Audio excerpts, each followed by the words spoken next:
Hello. Alright, this has been my first programming stream in a while. We're going to start out with, first of all, I'm going to make sure my camera isn't too bright here. Alright, that looks good. So, one of the things that I've been working on is a Twitch ad block, or I call it an ad. It's not a complete block. It's kind of funny me streaming on Twitch and showing this. If you followed me for a while, you might have seen my previously made another thing that was kind of like this. Like, it's called an ad mute. So this is complicated, but like, people haven't been keeping up on it. There's uBlock Origin and ad blockers, and Twitch has recently found a way around them. About a few months ago, I think. And what ended up happening is, as far as I'm aware, at least for me, uBlock doesn't block ads. If I go on Twitch with uBlock Origin on, I'll still get ads on a bunch of people's channels and things. So it's kind of like we lost the ad blocking fight a while ago, but I did make a little script. I posted this on Reddit a while ago, called it an ad muter. It blacks out and mutes the ads, so when you go on a channel, it won't block the ads, but you'll just see a black screen and you won't hear the ad. So I think this is actually kind of nice, because you don't see the ad, but streamers, I believe, still profit off of it, because I believe if Twitch detected you blocking the ad like this, they would just show an anti-ad blocking screen.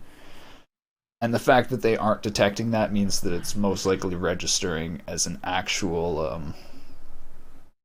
view. So this method, I really like this, because one of the complaints I actually got, because this is on the Twitch subreddit, you get a whole bunch of streamers here and stuff. So a bunch of people were like, okay, I hate that you're blocking ads because you're taking away one of my sources of income. So I feel like that's a really beneficial point. So I used this script for a while, and it's good, but it gets really annoying still having like the middle of a stream just cut out for like 30 seconds. Just because an ad pops up. So then I started experimenting with, okay, well, there's these, if you don't know as well, there are, I can't remember the exact site. Yeah, it's twitchls.com. So there's these, it's an alternative Twitch viewer. So it didn't have ads for a while, but now this is actually horrible. You end up seeing a purple screen. But anyways, this got me really interested, because technically this is like a proxy for Twitch. This is just embedding the Twitch stream. So this got me thinking. I was like, okay, what if we just use an embed like this, but only when the black screen comes up? So that's what I actually did. I went into, I added a whole bunch of code to this ad muter. And what it now does, this is,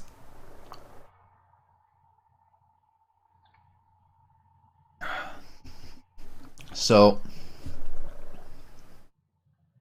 what this does is this detects when you're on a streamer's page by detecting a slash in the name, and it assumes that a video isn't being showed on directory, which, I mean, it might,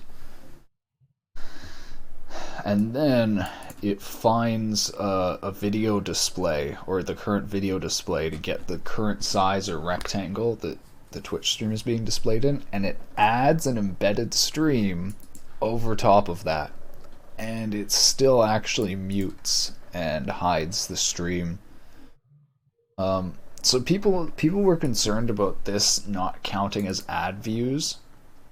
I am 99% certain that Twitch, I think they might be able to detect this as being muted. Like, I would be surprised if they didn't have something that was like, oh, if it's smaller than this very small value. But, I'm fairly certain they can't detect brightness filters like this, or it would be way too expensive, and like they would have to have JavaScript constantly scanning their DOM elements to detect this. I feel like they wouldn't do that because it would make the site a lot slower, but I mean, might not put it past them. So anyways, most of this is working well now. There's just a few things I need to fix in. One of the interesting things I found is that a lot of websites keep their z-index and z-range to like a reasonable amount, like maybe like 100. Twitch has z-index elements that are up to like 1,000 or 10,000. I still haven't figured it out yet. I actually have a somewhat random, I don't even need to do a random z-index here, but I was like trying to figure out what even is the range of z-indexes on their site. And the one thing that I am not sure, that I do not know if it works, there's a few things I need to test with this. One of them is full screen. I need to test and see. So one of the initial things I had was going into theater mode.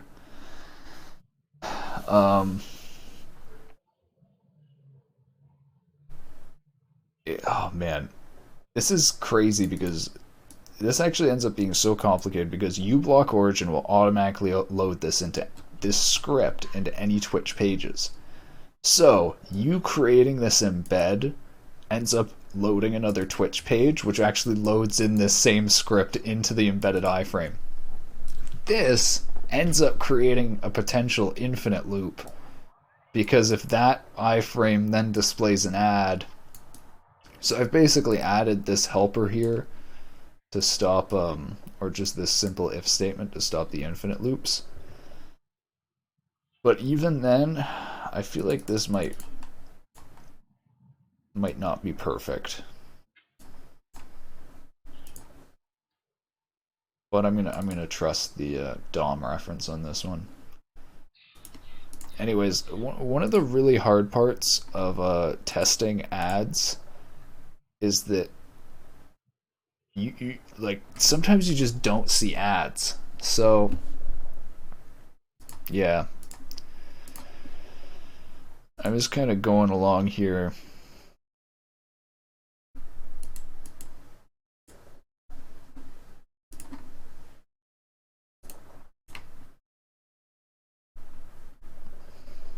And I'm not getting any ads. What?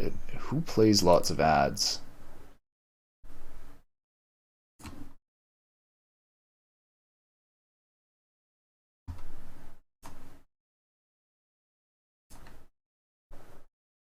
I feel like Twitch isn't giving me ads on purpose. It knows what I'm doing. Oh my god. Hey, Namori. It has been a long time. I saw your shader is on the front page of Shader Toy. Congratulations. It's very pretty. It looks like a marble, except it's like a tower. But the inside pattern looks like the patterns you see in marbles.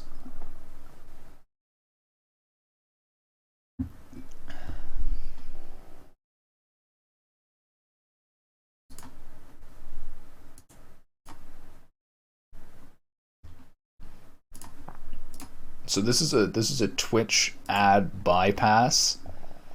I made this a while ago. If you saw on stream, an ad muter, which will black out and mute ads automatically. So then I've started extending that to now it displays an embedded Twitch stream on top of the blacked out ad, so you can basically just keep watching a stream while an ad plays in the background. But I'm just working out the final bugs of it before I post it, and I'm gonna write a little blog post on it too. Ads on Twitch does not work. Wait, does that mean you just don't see ads? Be very lucky.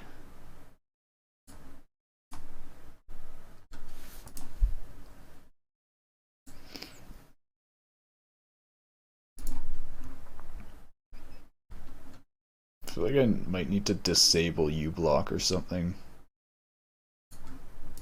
I'm not getting ads, so I can't test it.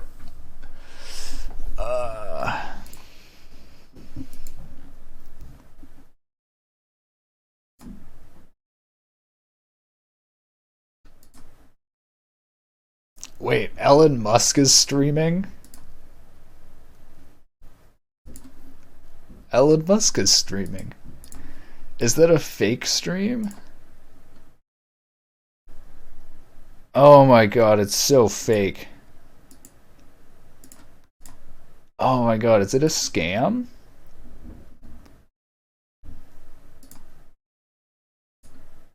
I'm so confused. Yeah, it's a I shouldn't even mention it. It's like a free Bitcoin giveaway. I'm surprised this is on like the front page of Just Chatting because it kind of is an obvious scam that's just using Elon Musk's name. Why aren't I getting ads?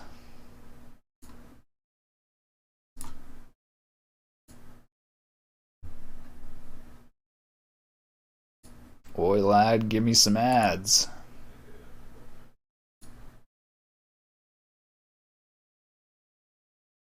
I feel like I'm just gonna need to like leave a stream on at the side of my screen and I'm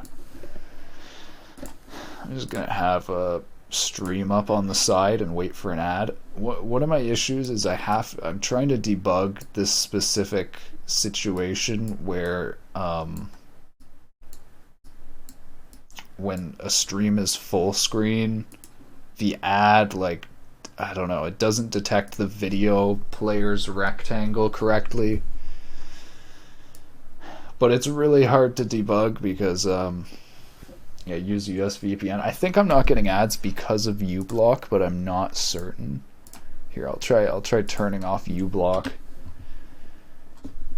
I wish there was a way that you could like disable uBlock's main filters, but you could still have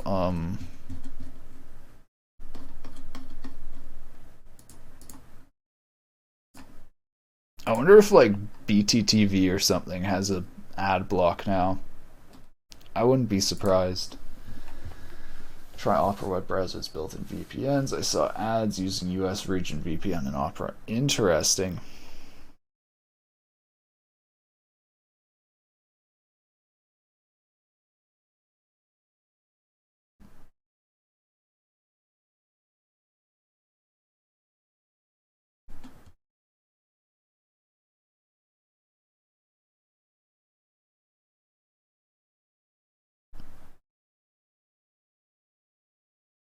Nope.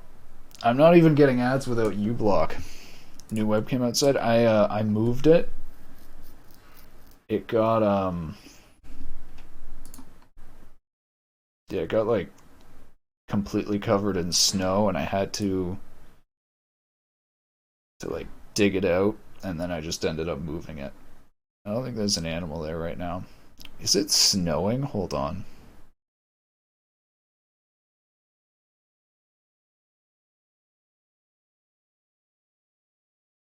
I don't know what that was.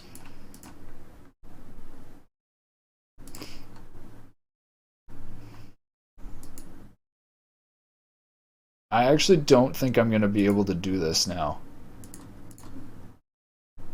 I wonder if Twitch doesn't have people buying ads. Oh, I got an ad. Except it didn't load in my script because I had uBlock disabled. So let's try this again. No! I reloaded it with uBlock and there was no ad.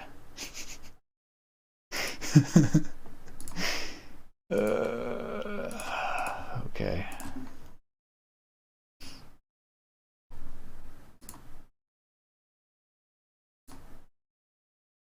Oh, here we go.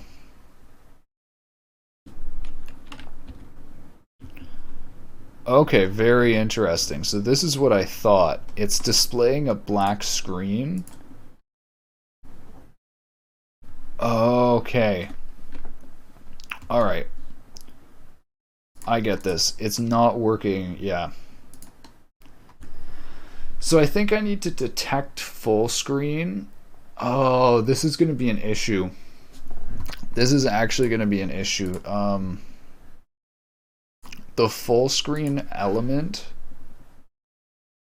Oh, okay. So this is actually kind of what I thought. I already had a decent idea of what was happening, but I did need to test that just to make sure. So I was just doing that on the other monitor because it was like I was just going through random people's screens and I didn't want to I didn't want to show other people's.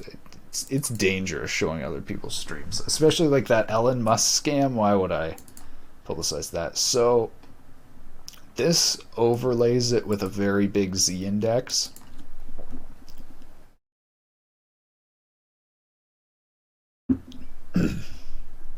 Talking kills my voice for some reason on stream.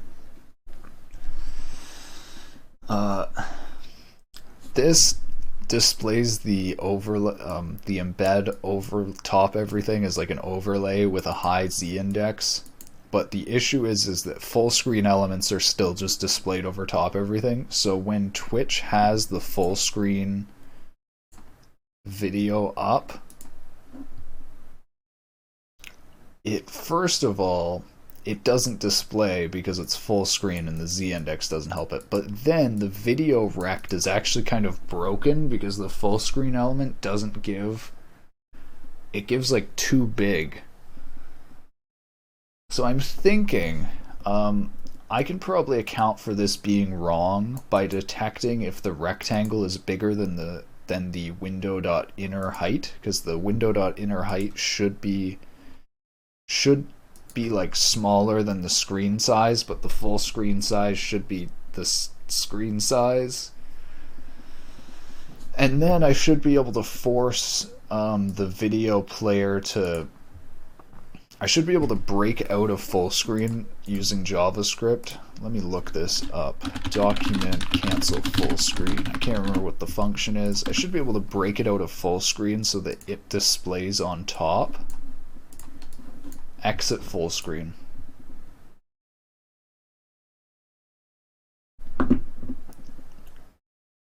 Amazon can just force ads. That's exactly what this is solving.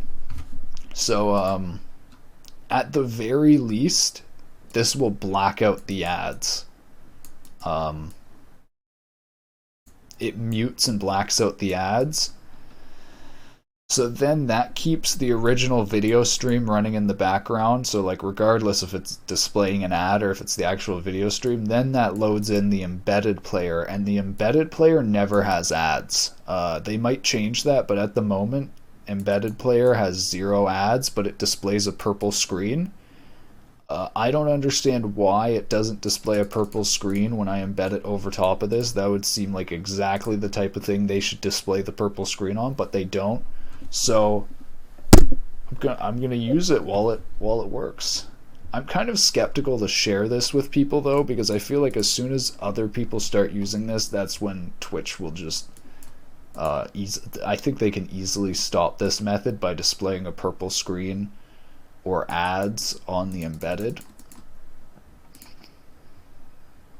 I might be wrong, but I think there's a reason why they can't display ads on embedded. Like, you're not allowed to put ads on other people's, like, I swear to God, you are allowed to put ads on other people's website. Like, if people are embedding your player, you can put ads in that player. So I don't see any reason why. Maybe I don't know.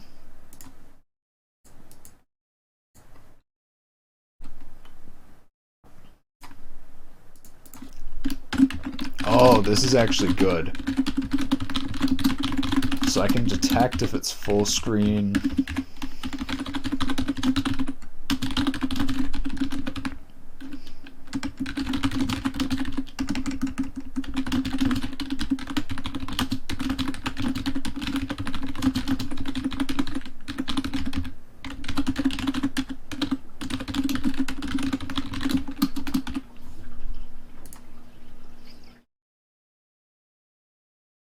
Oh, it's exit. Alright. I think I think I need to change this.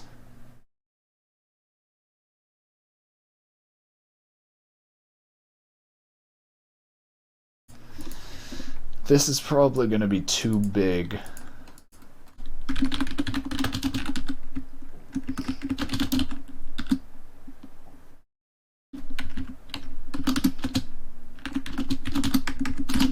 So I'm just going to set this to the screen size.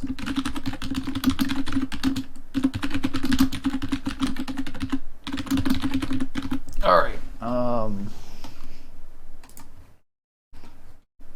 Yeah, I guess I'll load this up and test it now.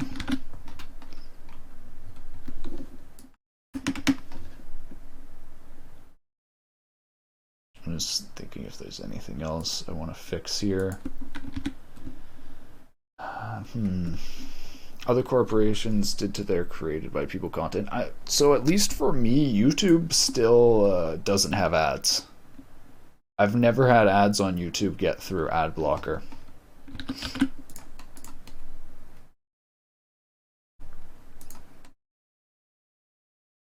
You know, I just realized I have Google Closure Compiler as a Java jar file. And I always still go to the Google Closure Compiler app page, but I really should use this jar file. It's so much harder, though, to use a command line script than...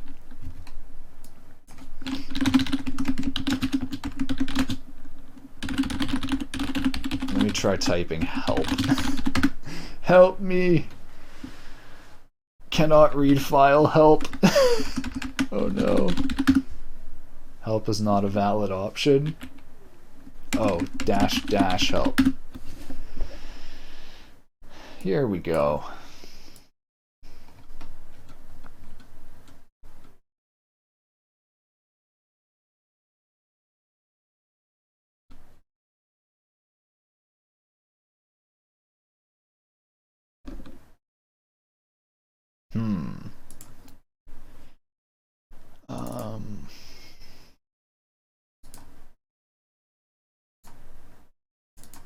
Hold on, one of these I have build closure.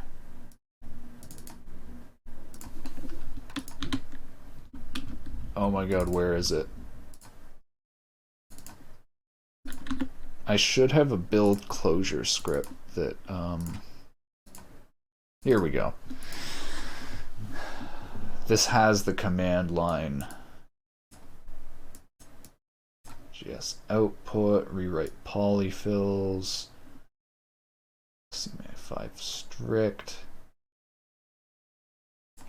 advanced optimizations. Okay.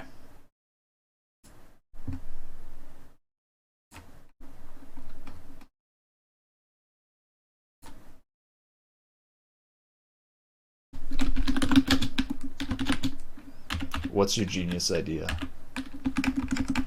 Make ad blocker and C++ combined with the WSF. No one will ever know how it works.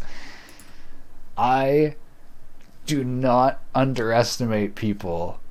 Someone would totally reverse engineer that.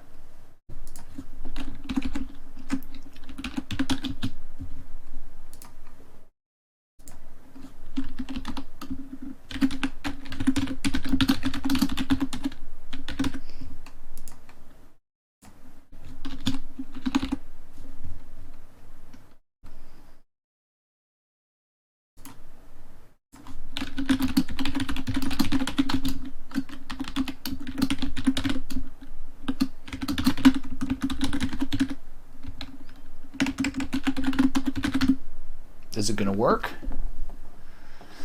No errors. We got no errors. What does that mean?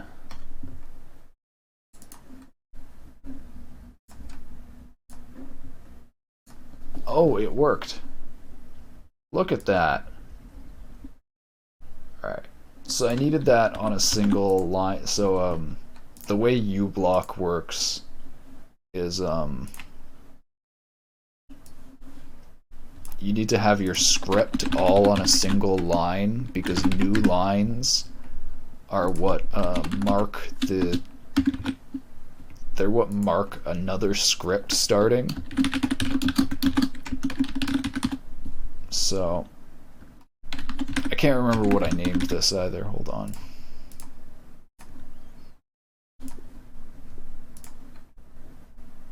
So this is how you add custom uBlock scripts. You add it to your user resources location, and then TTV add bypass is what I named it. Okay.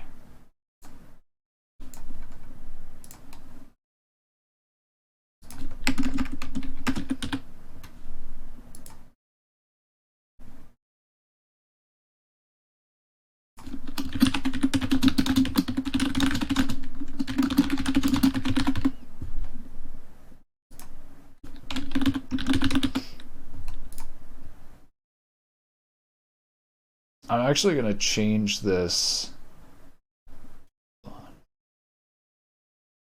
This actually might all work. And I might not need to upload a different one.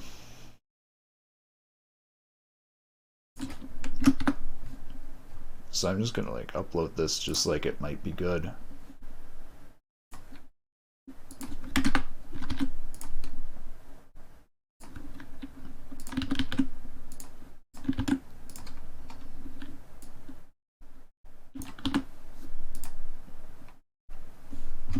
All right. Now I browse through a bunch of Twitch streams again and see if I get any ads. And I also need to make sure that it shows V1 now in the console because I updated it. Yep, it shows V1.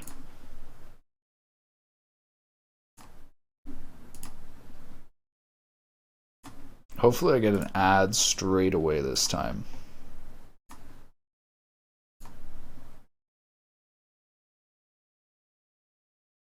Nice. Okay. Okay.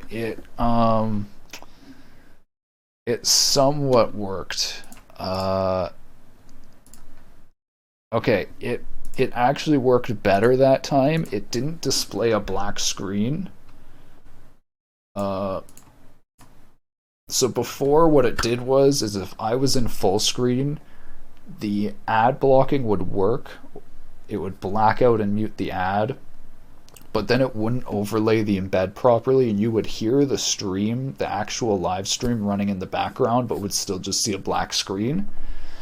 So this time, it actually exited out of the full screen, and you actually properly saw the embed, but it wasn't resized properly, which makes me think I didn't set it to a proper rectangle right here, or this isn't...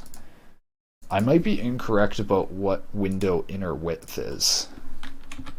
Because I could have sworn that that isn't the full screen height, but maybe it is.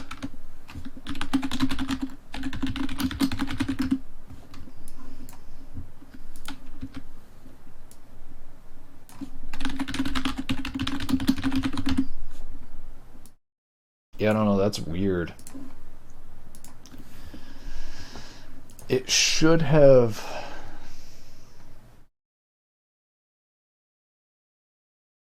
Oh.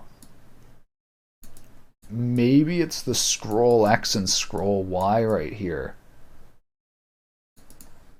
No, actually it isn't. It isn't.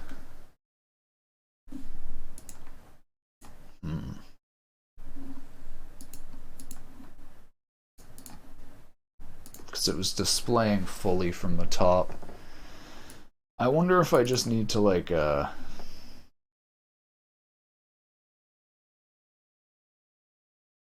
maybe just subtract from this. I don't know, maybe account for padding or something. Oh my god, I just realized when it goes full screen, this probably is incorrect. Oh my god. Proper window inner height when full screen. I bet it changes the inner width and inner height when you get full screen.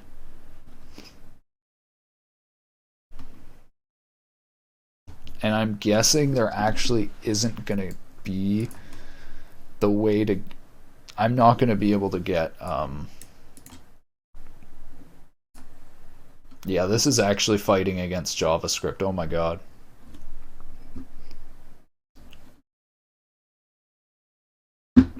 Yeah, so apparently it doesn't... yeah, there's other people wanting to get the same values here. Gave me 455 when it was in full screen, 350, 34 when not full screen. So like that works properly in terms of actually giving you the height and all that. But what if you want the inner height when it's not full screen, when it's full screen?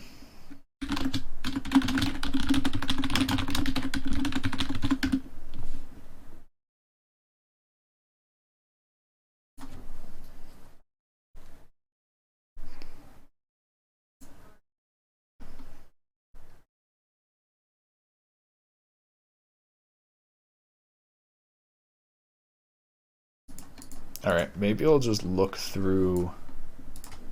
let's look through the JavaScript documentation.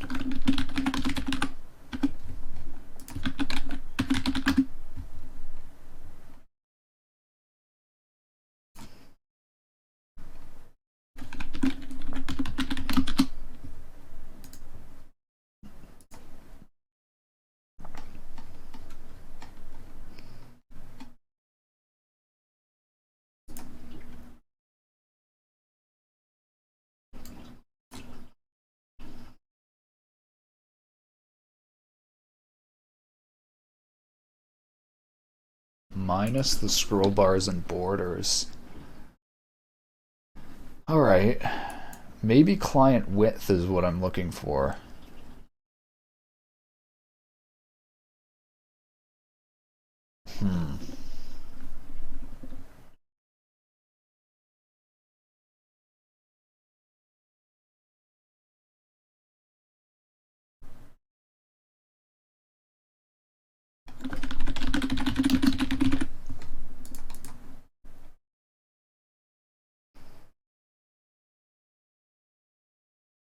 No, this isn't what I need. Alright. I don't think there's going to be a solution for this unless I just like kept track of what the rectangle was when it's not full screen. So what I think I'm going to do is I'm just going to like subtract 150 or something constant from this. So it works, or you can at least see the like menu bar at the bottom of the stream. I don't know what else to do. That should be everything then. That should work.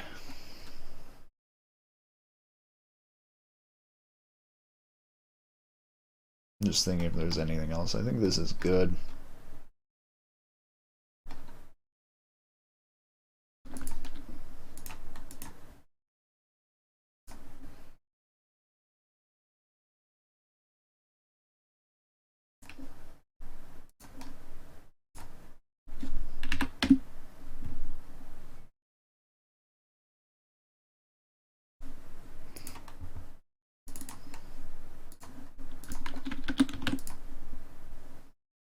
And I'm gonna need, okay, so there's also an option in this.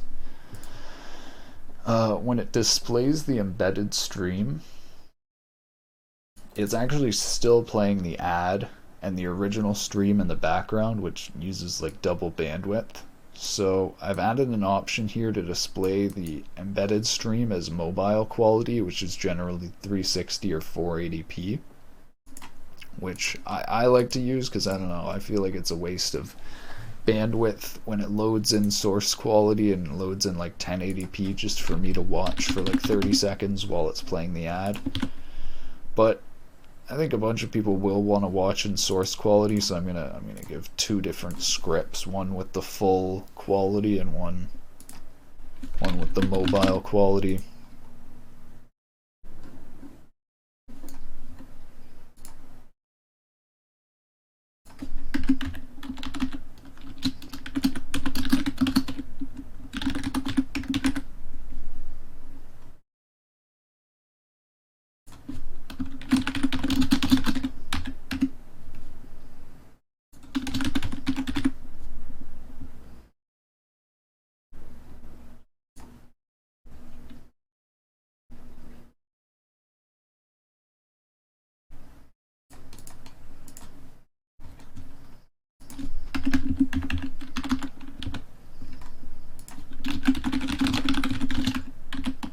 I'm just going to save the scripts here just because I don't even think I need to recompile this either. I can just make one little change here. Just remove this end quality mobile.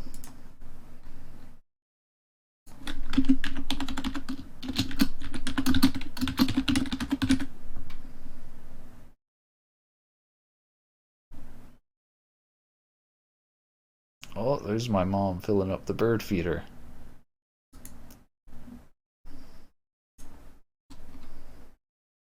It would probably explain why there isn't any birds right now. The bird feeder is completely empty.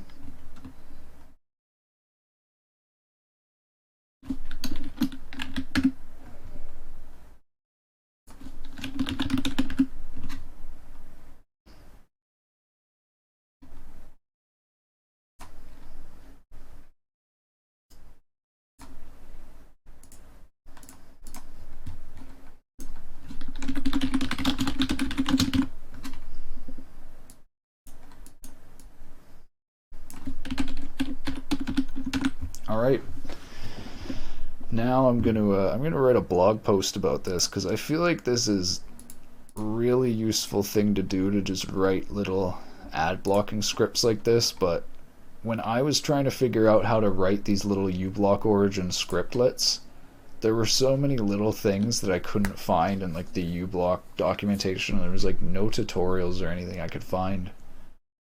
So it kind of motivates me to write a little blog post on it.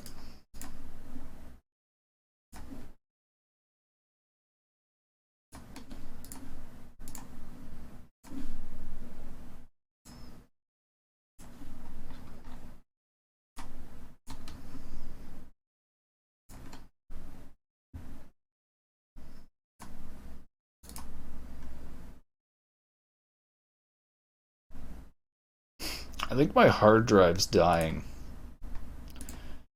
I just went to go open a folder on my hard drive and it just froze for like a second. It was probably actually just spinning up the hard drive, but it's getting old.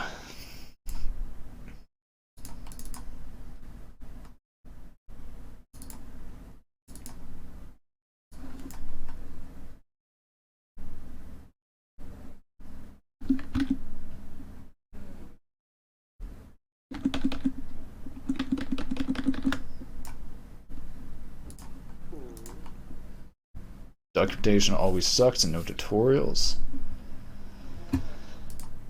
Same on every modern library. Documentation is really hard to make, so I don't really blame people.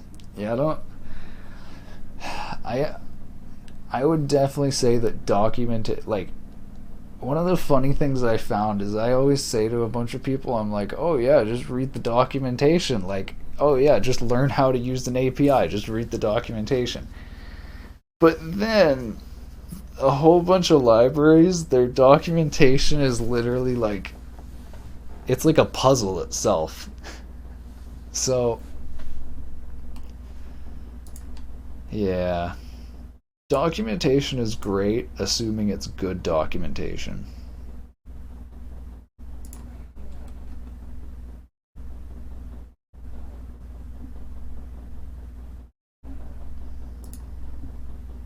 What did I start writing here? Twitch was a live stream platform. An ad muter. Let's embedded streams.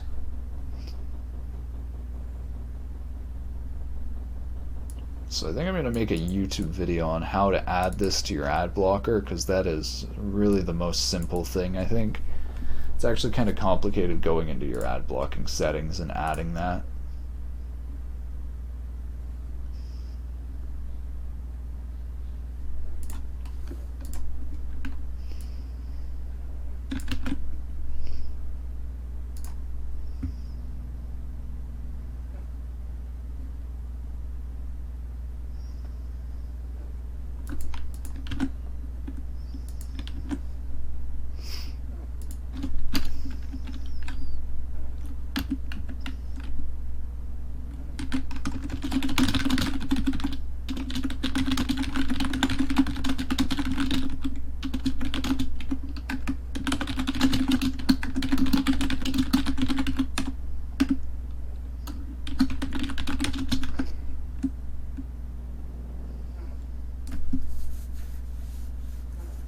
should write a text version of how to install it though.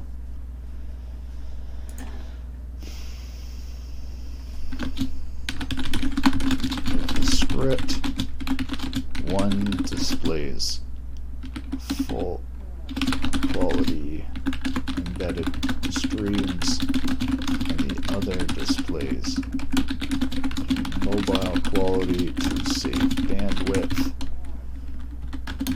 You can select which one you want depending if you favor quality or speed, quality or loading times.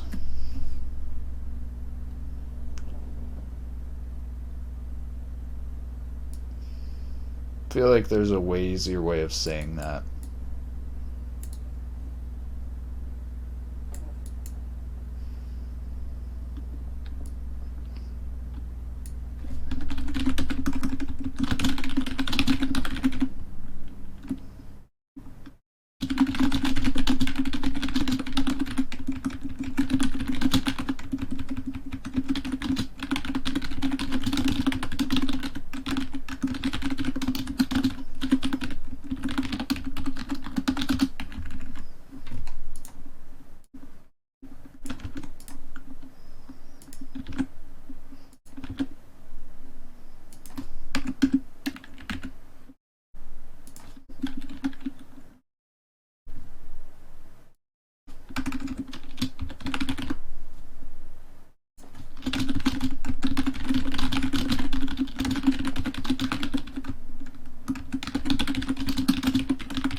This is actually so hard to navigate uBlock.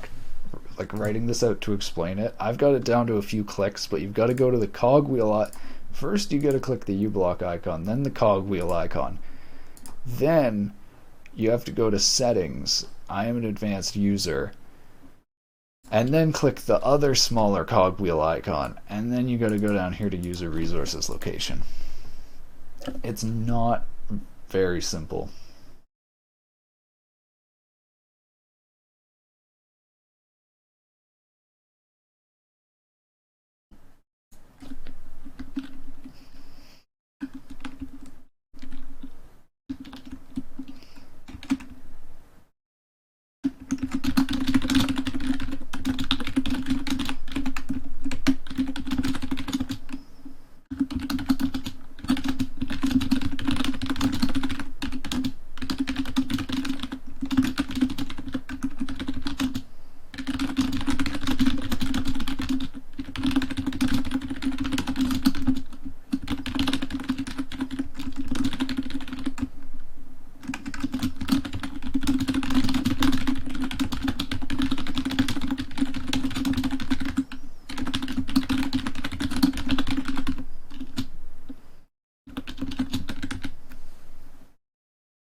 Alright, if you're only interested in ad block, you can follow these instructions to install the script to uBlock Origin. There's two versions of the script, one with mobile quality embedding to save bandwidth, and another with full quality. Navigate to your uBlock Origin settings, which can be found by clicking the uBlock Origin icon in the top right of your web browser, then the cogwheel icon. On the settings page, you will see I'm an advanced user. Click the cogwheel icon beside that to open advanced settings. Scroll down to the bottom of advanced settings to find user resources location and add your desired script.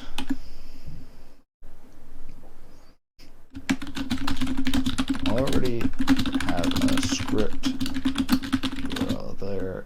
You can separate them by, I actually can't remember if it's separated by new lines or if it's separated by spaces. I wrote this in this tutorial.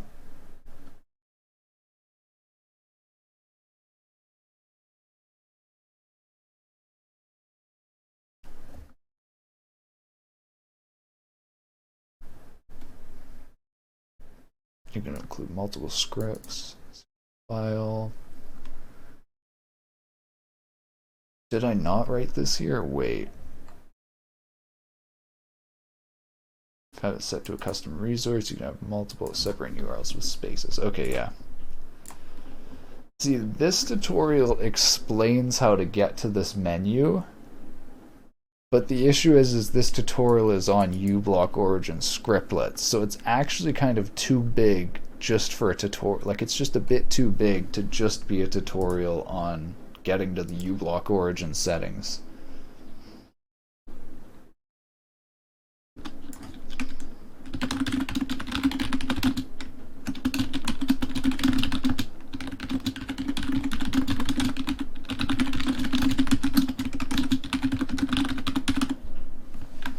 Oh, we're dropping frames. Hold on, I'm gonna take this opportunity to go get some water. Quickly stretch.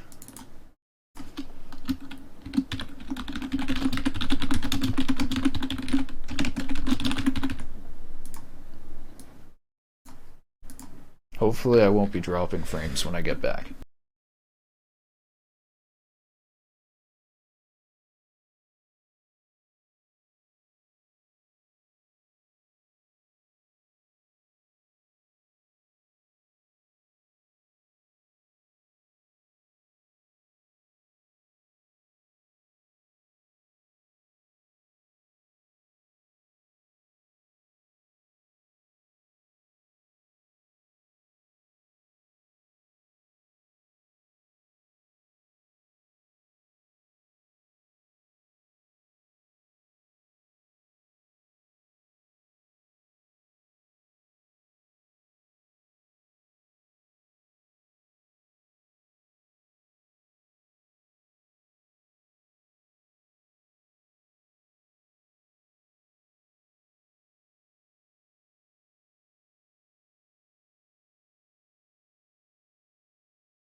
Are you kidding me? I come back here and I hadn't dropped any more frames, and then as soon as I sit down, it dropped a few more frames again.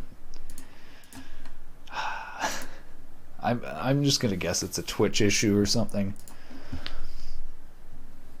It shouldn't be anything too bad.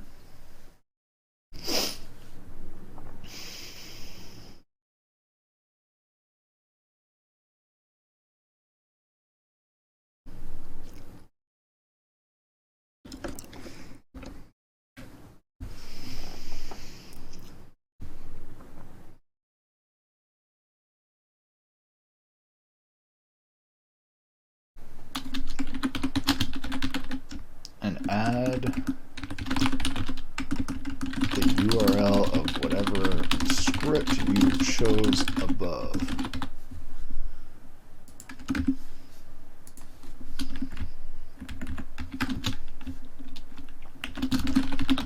Finally, you can use finally go back to leave advanced settings and go to filters.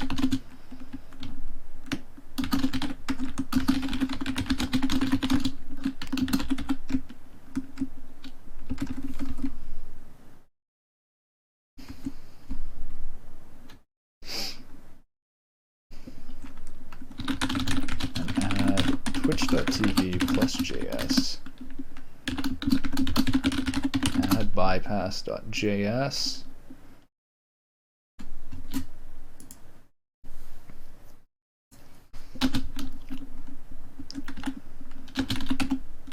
Now to check if it's activated, look in the console.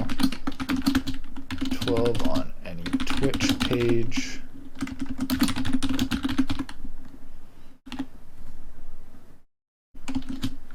Should see loaded Twitch ad bypass.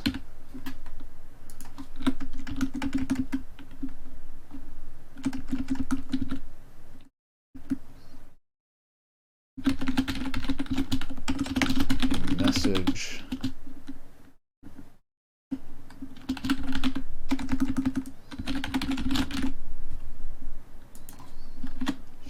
Activate the console on any Twitch page. Find a message similar to loaded Twitch ad bypass. I think that's good. If you're only interested in the ad block, you can follow these instructions to install the script to uBlock Origin. There's two versions of the script, one with mobile quality embedding the same bandwidth, another with full quality. Navigate to your uBlock Origin settings, which can be found by clicking the uBlock Origin icon in the top right of your web browser. Alright, I'm not going to read this out like 5 times. I'm proofreading it, so I'm just going to read it really quickly.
Alright. Nice. So that shows how to enable the ad blocker. I shouldn't call it an ad blocker.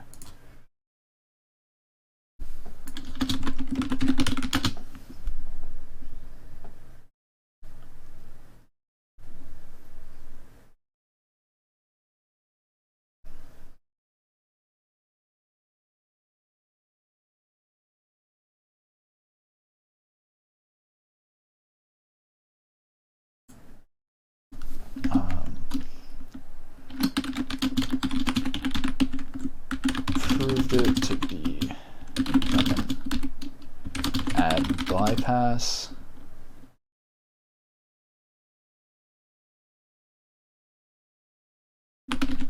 Which displays embedded stream, allowing you to continue watching while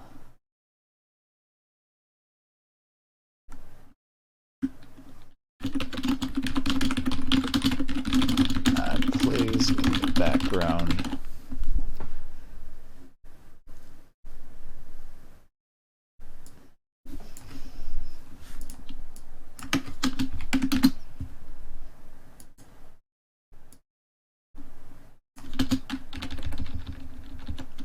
Uses more bandwidth due to running an ad stream in the background.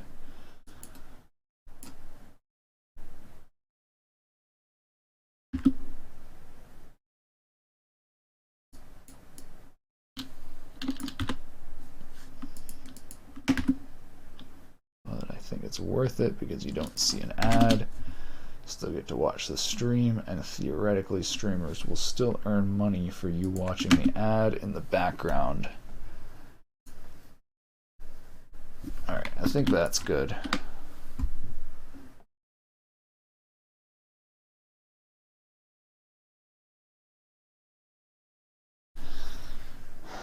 Alright, now let's explain how we detect ads.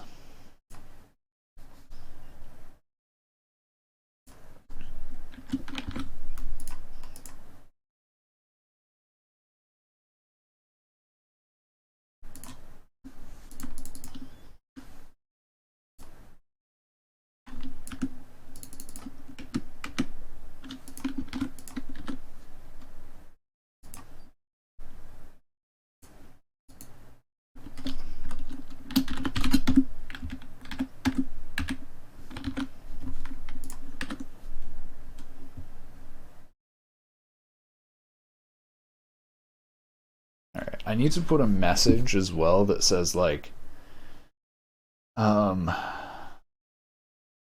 this contains information from this date and it may not apply as uBlock Origin or Twitch updates.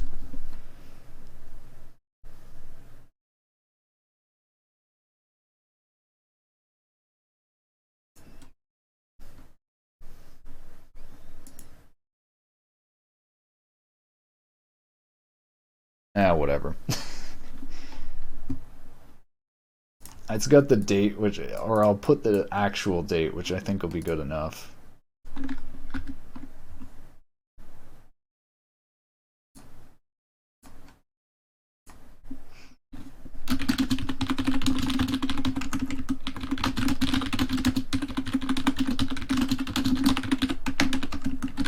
Twitch from JavaScript.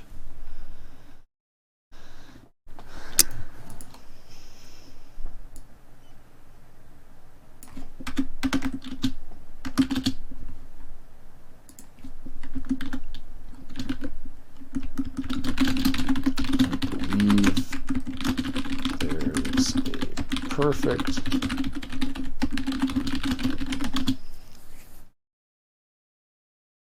Don't believe there's a perfect solution for this. Twitch might patch this current method about to describe.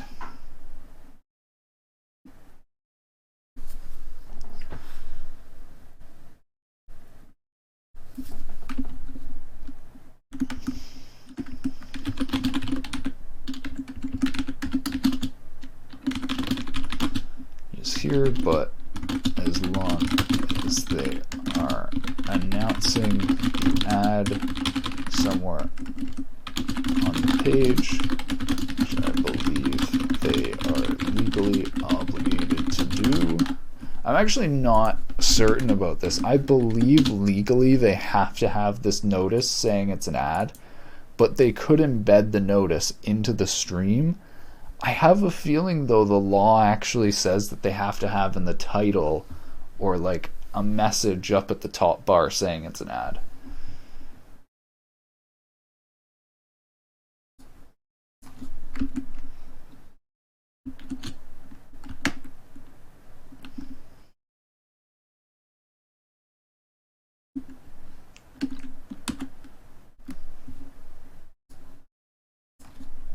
I don't even know if I'm going to talk about how Twitch can patch this, because that's a whole other complicated thing.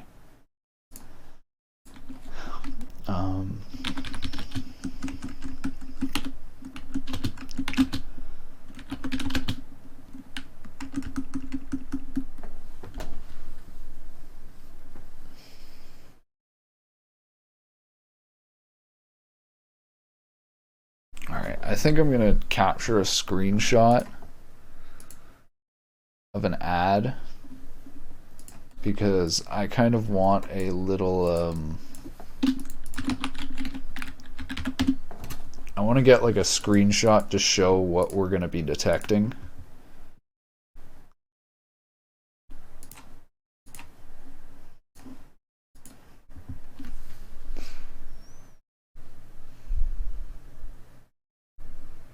Come on, Twitch, show me an ad.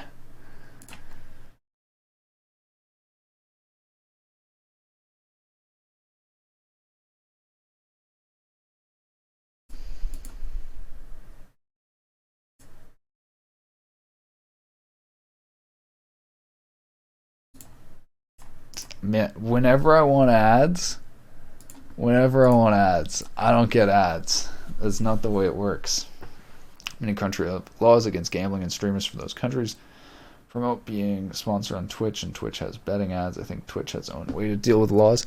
Man, the gambling, I'm from one of those countries. It's actually so fucking stupid. I actually hate the Canadian gambling laws. They're so fucking dumb. Like, it actually triggers me when I see American streamers playing poker with each other or like betting subs with each other, because I'm like, it doesn't trigger me at them. It triggers me at my own government for being like, are you really gonna fucking stop us from playing poker and shit? Like, Jesus Christ. The thing that triggers me too is how many Canadians like literally don't realize how fucked our gambling laws are, or like how restrictive they are.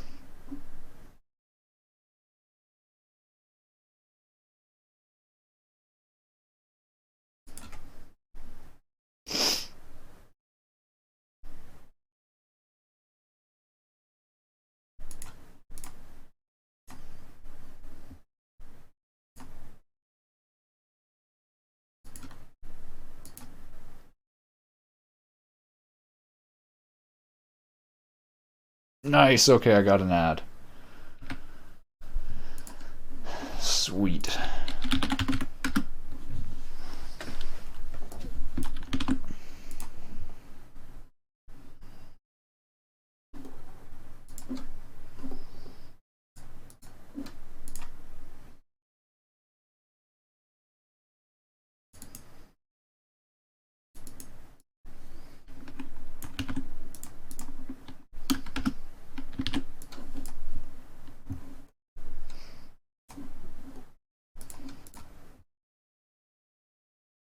Alright, so how do I want to display this? Ads from JavaScript. If you watch an ad play, you might notice it displays a gray, dark gray bar on the top with the message like catch X after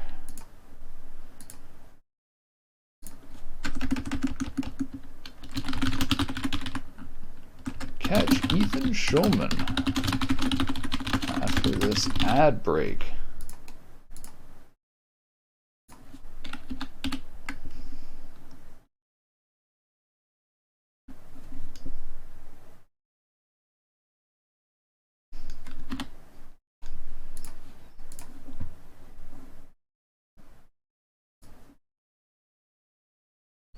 So here's this is DoorDash, this is copyrighted DoorDash content right here, right?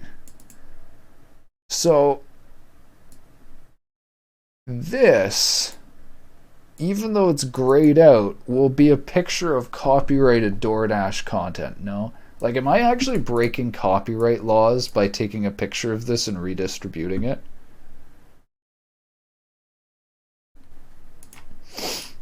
Hold on a second. I gotta fix for this because we're fucking with the JavaScript anyways.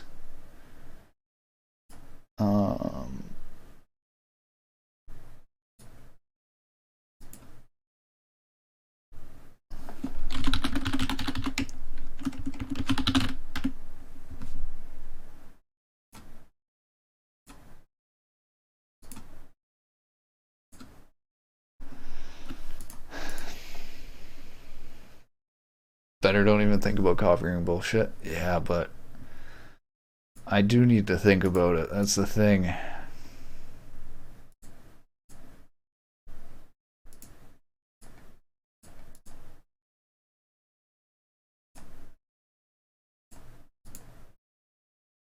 It's weird it's not changing. Oh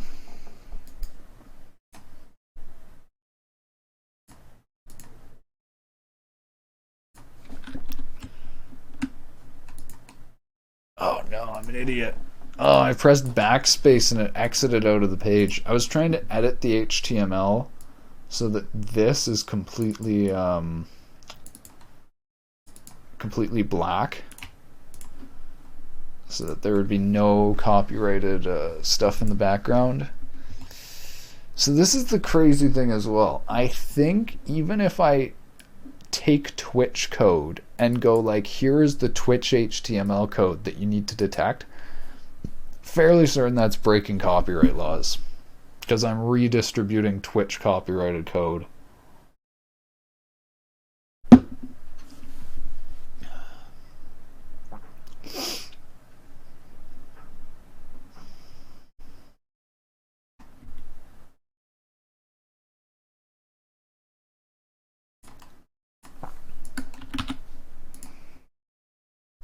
So tricky. Oh my god, there's so many ads on Twitch when you don't have an ad blocker. Okay, this is perfect.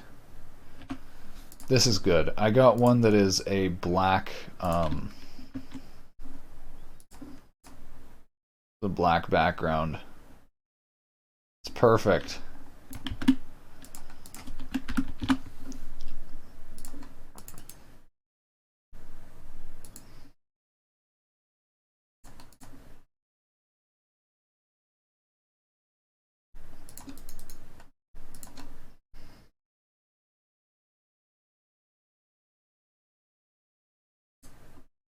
Genshin Impact? Wait, are they who's playing Genshin Impact? Oh wait, is this a Genshin Impact ad? Oh my god, it is.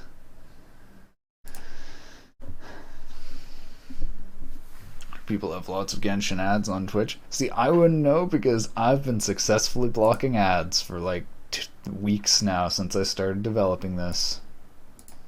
Feels good, man.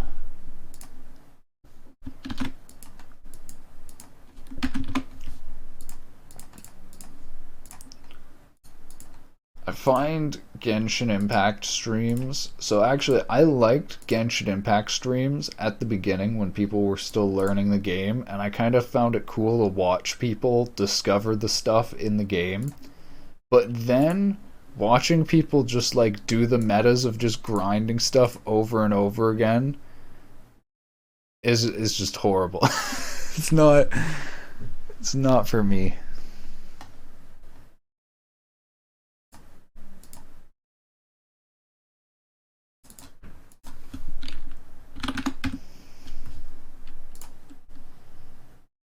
I'm wondering, should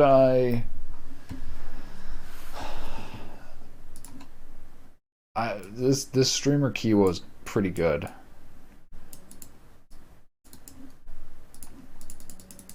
I don't know why. I just feel like it's weird to just put other I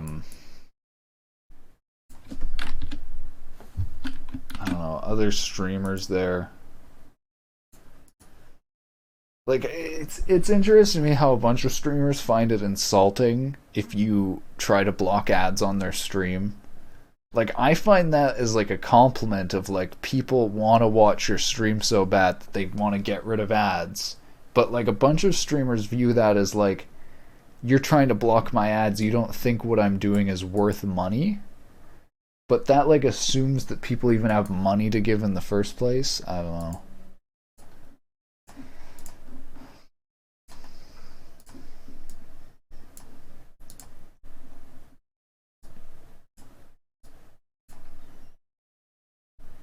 I don't care what streamers want.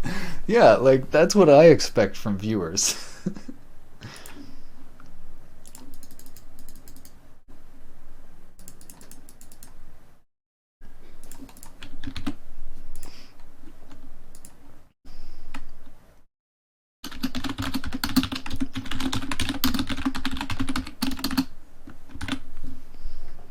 The 1 to 2 hour in-game activity per day and one new event every 5 weeks.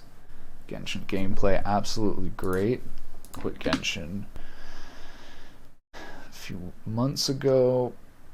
Come to Twitch to watch content, not to watch ads. So yeah, I feel ya. Detect ads on Twitch from JavaScript. If you're watching ad play, you might notice it displays a dark gray bar on the top with a message like "Catch Ethan Schulman" right after this ad break.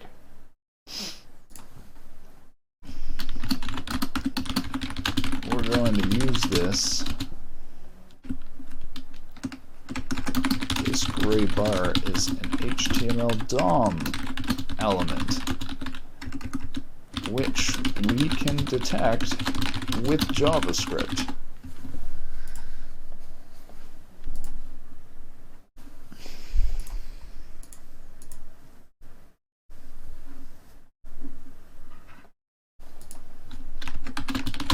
If right click,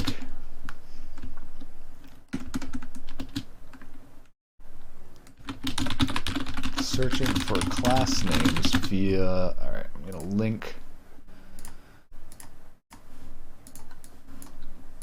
get elements by class name or query selector. This gray bar is an HTML DOM element which we can detect with JavaScript by searching for class names via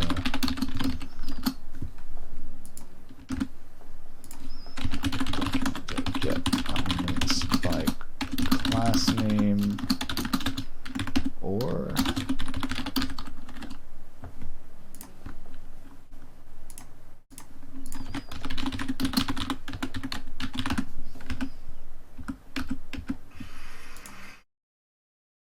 oh, my neighbor has started construction.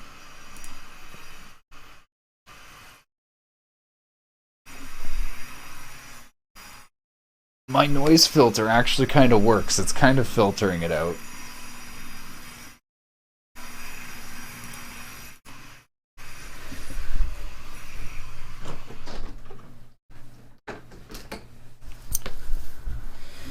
ASMR, I hear it.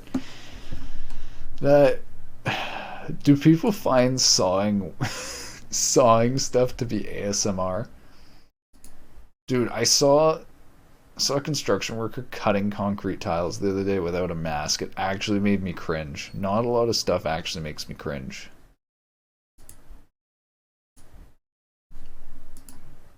I feel like cringe is overused on the internet these days. Like, how many people actually wince when they feel something?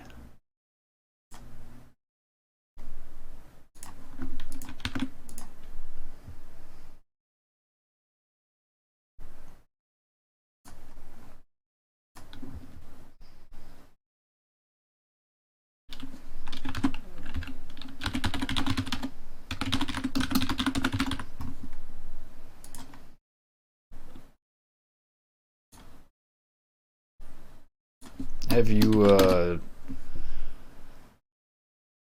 yeah, it does suck. Did you get the virus? The virus?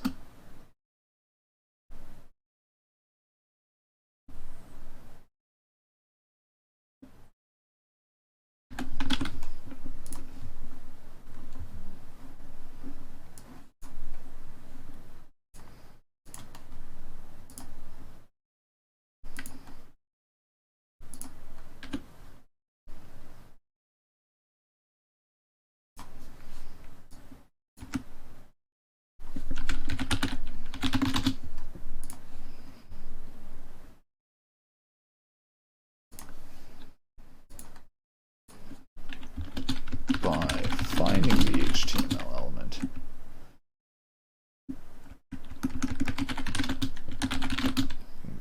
JavaScript. How do I want to say this?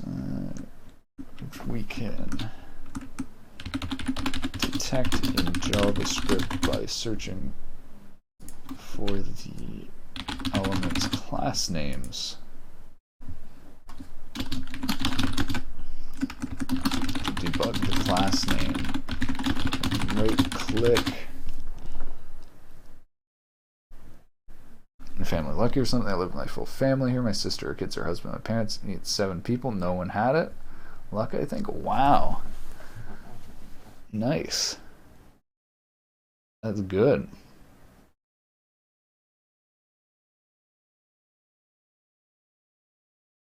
Yeah, no one in my family's had it either.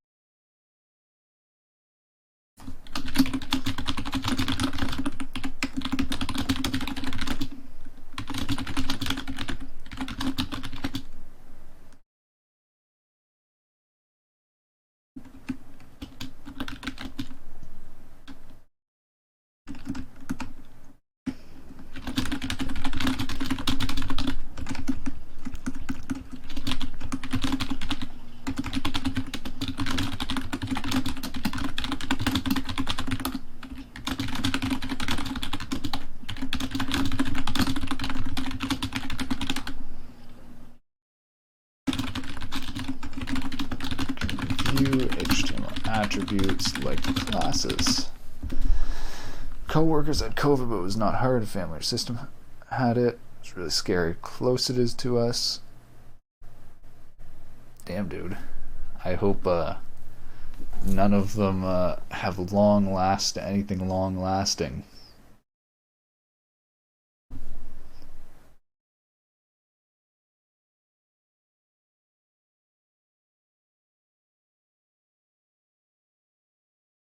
I'm just wondering if I want to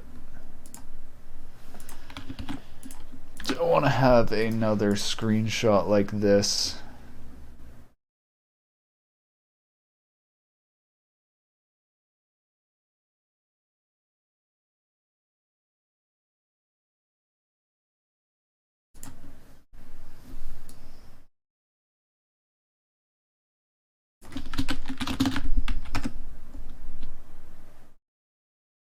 Searching for class names.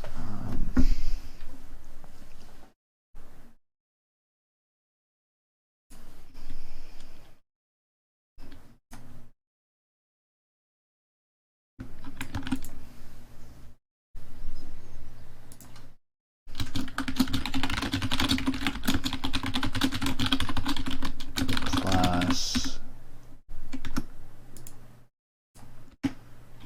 span.tw.c text overlay, and also the key with the data attribute.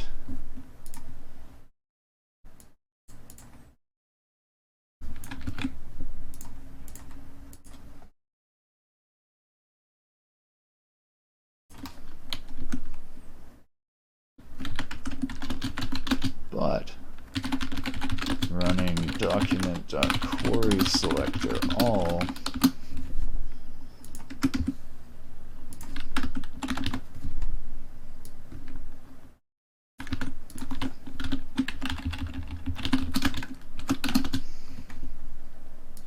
I actually might be wrong about this. I haven't tested this for a while. It might not return multiple.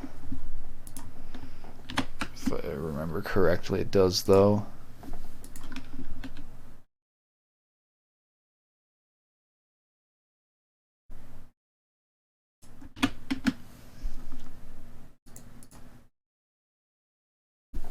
That's weird. Streams aren't loading for me. In Russia, COVID more or less fine. People care about wearing masks. Like public transport does not allow in with a mask on, but in neighbor country like Ukraine, COVID is horrible. They have epidemic. They have no vaccine when Russia has their own vaccine. So from what I've seen is that the vaccines still don't.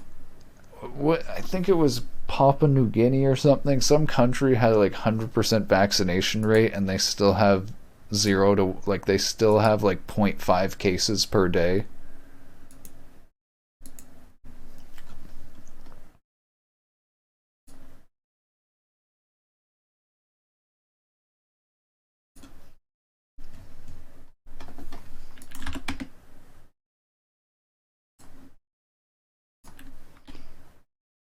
I actually think I don't need to do this second test.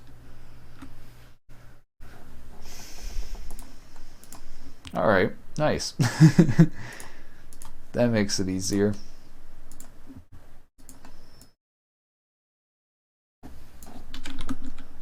Now running document.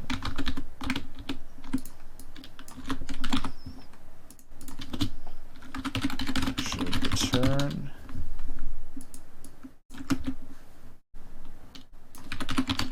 the element. We can now detect if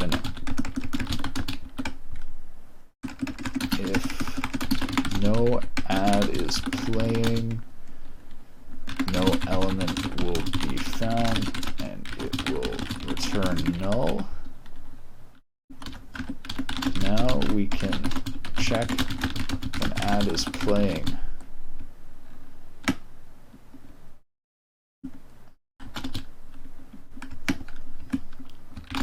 We can now detect ads.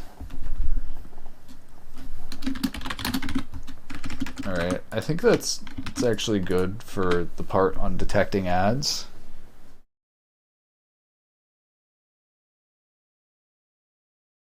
Click on the element, selecting inspect element. It should open up the HTML debugging window where you can view HTML attributes of classes. I found the HTML element tab in the class. Now running document.query selector should return the element. If no ad is playing, no element will be found. It will return null. We can now detect ads. As I read, Israel has 100% vaccinations and COVID cases dropped to 98%, less than it was before. How it is in reality, I just read public news. Yeah, I don't know.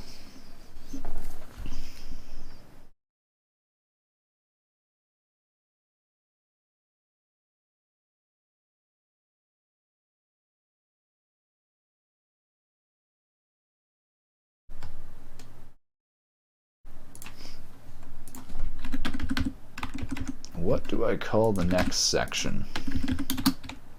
Muting ads, I guess.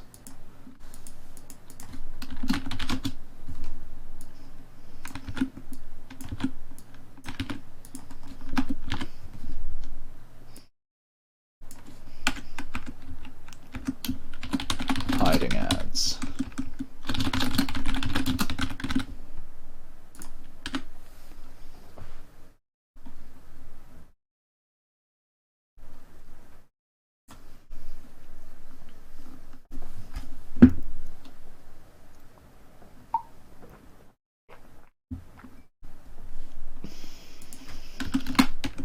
Now that we know an ad is playing, we can begin. Okay, dude. These birds, these grackles, are fucking evil, man. I watched one of them chase this other bird, and it hit a fucking window and died. Like a group of these, the blackbirds down below, they come in like giant gangs, and they were chasing another bird, and the other bird ended up flying into a window. Like, actually, like, you know, like those scenes where it's like a mob of humans like chasing like Frankenstein or some shit with pitchforks. It was like the bird equivalent of that. I don't know if you can see, but they have beady yellow eyes. Like they're actually.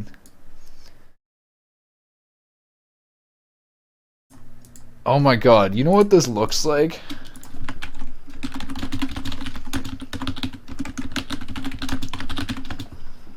This.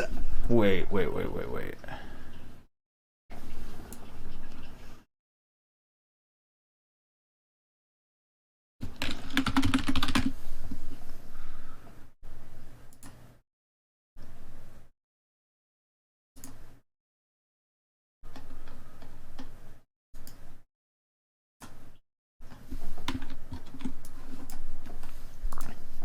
This is what they look like. These eyes.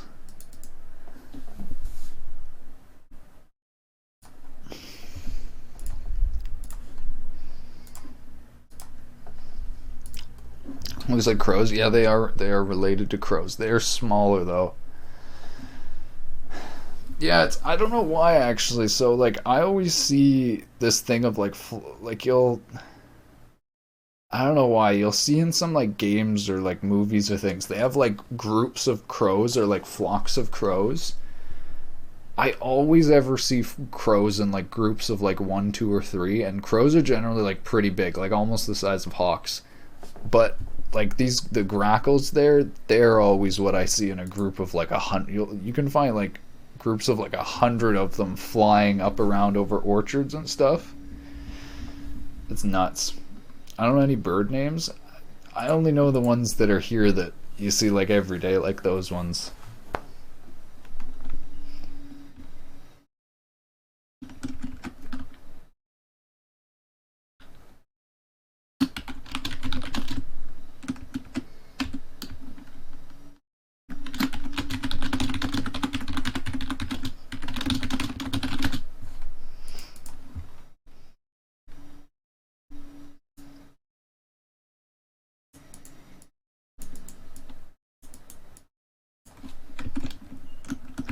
Oh yeah, I should explain how to periodically.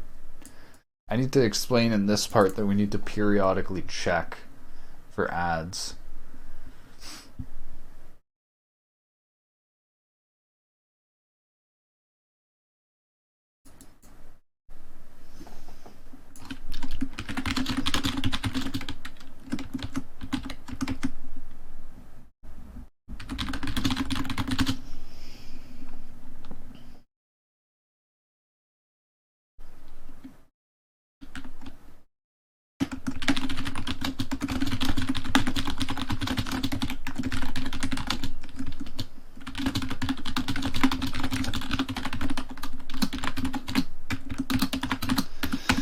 Fill out web page in HTML. Wow, so old school. Wait, yeah, dude, markup and like the modern languages people use are actually so shit. Like, I'm sorry, but with markup, you end up doing like this same type of formatting shit, but then you have less control. Like, you can't do tables and all this stuff.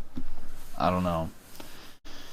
Actually, I don't have any nice fancy tables or organization here, but I like to know that I can use can use tables.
I don't know exactly how I want to describe this.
All right. Now we can actually hide and mute the ads.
I was gonna try to write here about um, how when this mutes and hides all the videos, that includes the live stream video, but I'm just gonna write about muting and hiding the videos first, and then I'll talk about below here about how that also mutes the live stream video and how you need to fix that.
All right.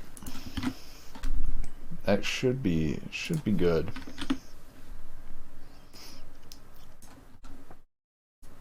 So just to be clear, this text area isn't actually how I displayed the code in the final blog post here.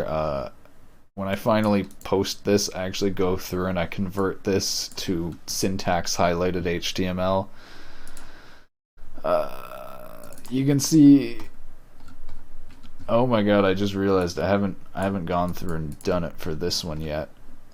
I need to. There's just these few scripts. This is what it'll look like instead of the text areas.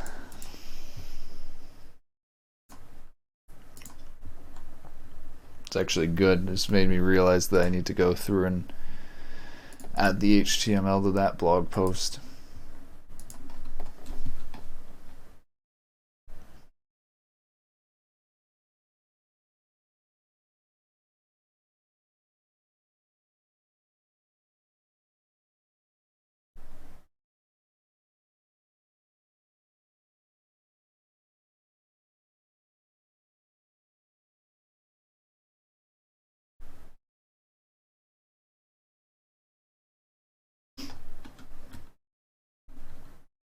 All right. That actually is the hardest part so far. Displaying the embedded stream isn't that much harder.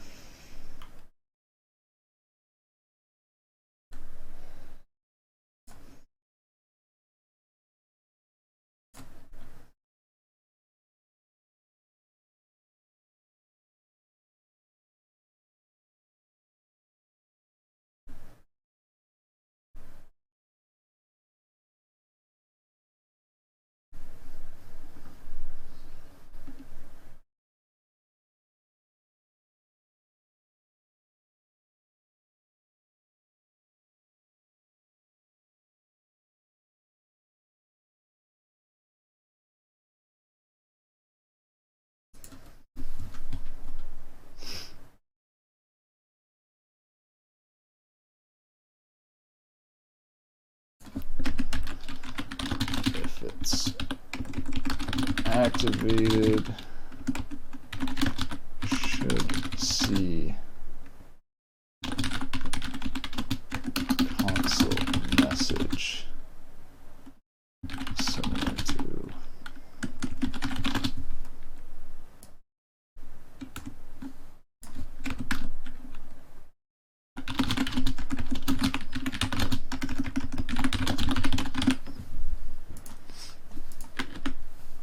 on any Twitch page.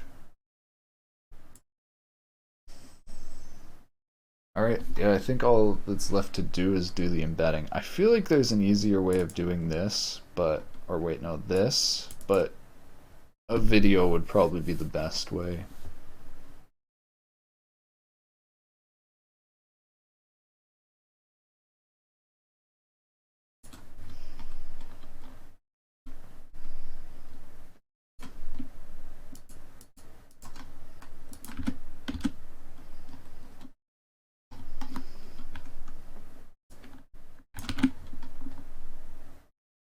Just thinking, is there anything else?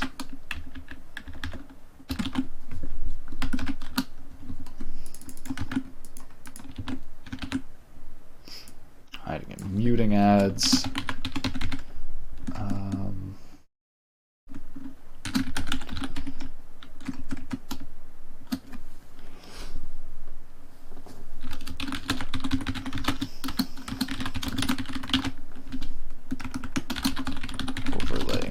Stream. I don't know what I should call this section.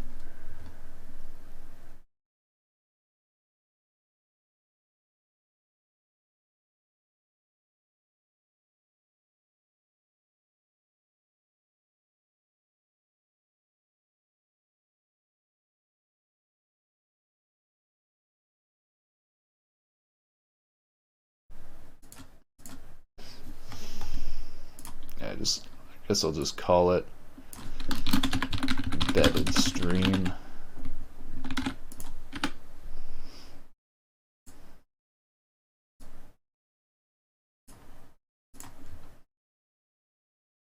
Or maybe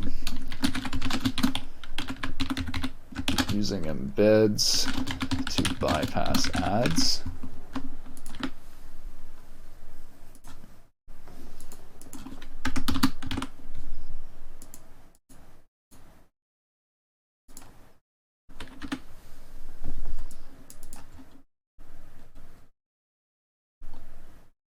Yeah, I think that's a good title.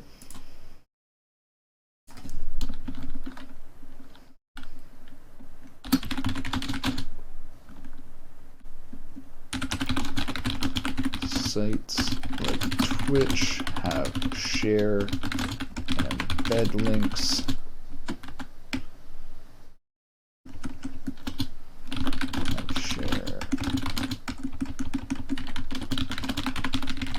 Embedding links. Twitch is no different. Look below a streamer's stream to find. I think it's just called a share button.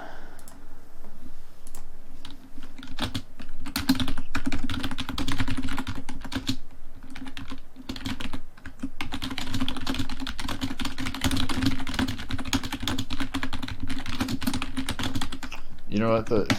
What if I embedded my Twitch live stream in this blog post?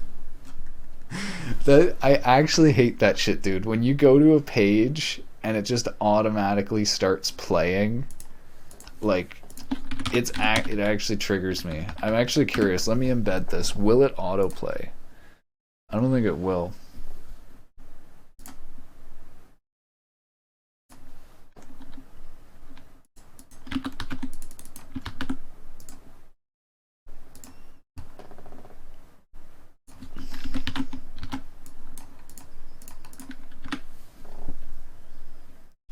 So this embed is mix configured. Oh, to do Zalos.com. Find code for embedding Twitch streams. What we're interested in is the iframe embed at the bottom.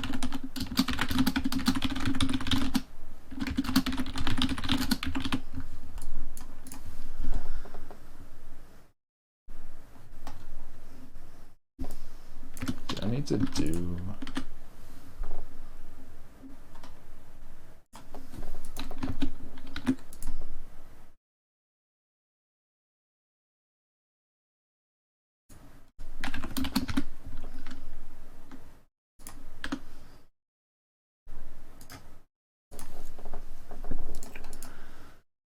Twitch embed parent query string was not specified. Loaded Twitch ad bypass v1. So wait, it is loading. Autoplay video on web pages like back to Flash era. Yeah, I think it will autoplay though, just because of the way that Twitch is automatic. Like I think Twitch automatically has permission from you already visiting. This should have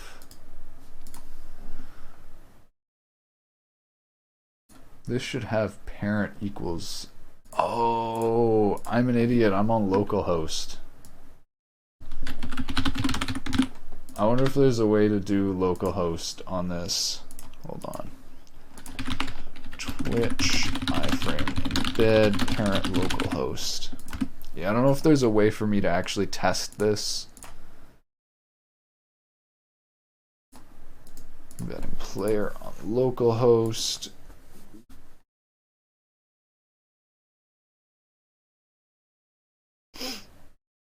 Needs to be on port 80.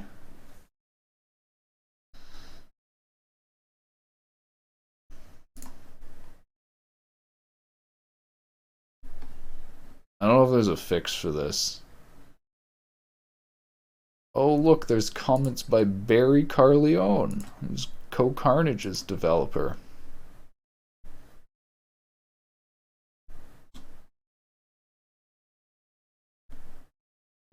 Yeah, anyways, I don't really give a shit about that anyways, so.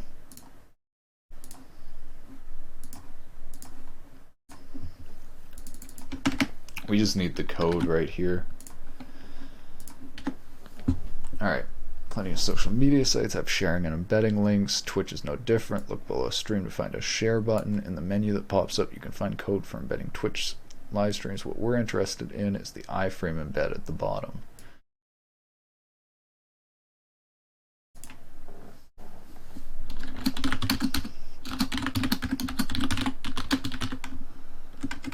Now, this HTML code is all we need to display an embedded Twitch live stream.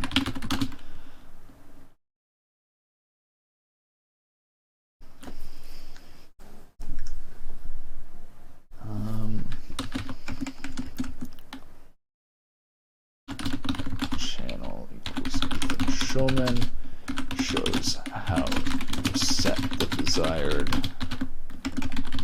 live stream to watch.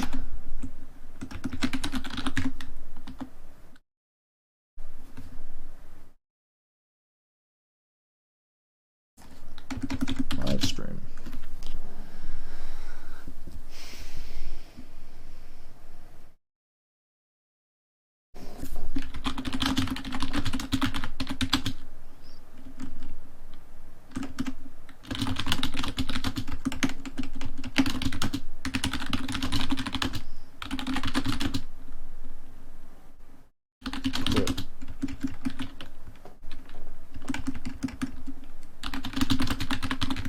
Live stream over the ad so you can continue watching the stream.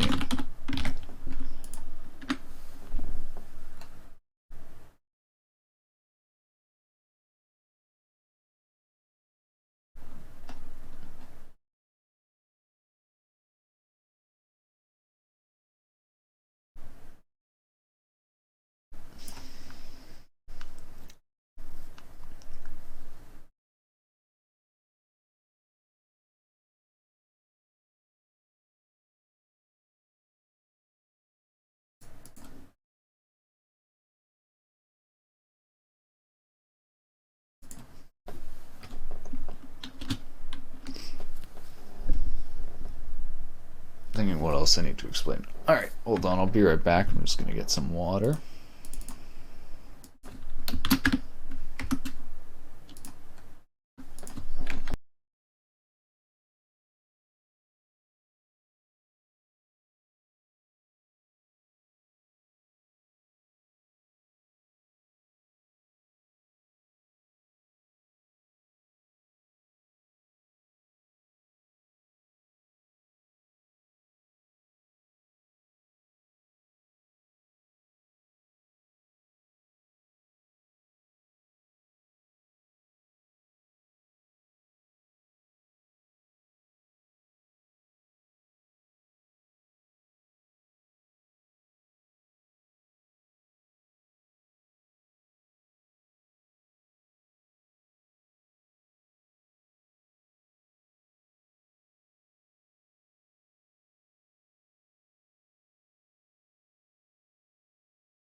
Okay, so I was just planning how I'm gonna record the video for this. I was thinking about doing it on stream, but recording videos on stream actually gives a bit lower quality. Streaming is at a constant bit rate, and if I record during the stream, it'll record at that constant bit rate. But if I record off stream, I'll get a high quality variable bit rate video. So I think I'm gonna record the video um, after the stream. I kind of feel like doing the editing on stream though, so maybe I'll put the video down for like. I'm thinking what I'm gonna do is I'll after this stream I'll record the video and then I'll do another stream tonight where I edit the video.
I'm still like getting the hang of writing these blog post tutorials. Like I'm not sure how much I want to describe. Like the realistically, like a lot of what I'm doing here, saying like we'll keep track of hidden and unmuted videos and disabled videos, and when they're no longer detected, we'll set the volume back to 1 and remove the CSS filter.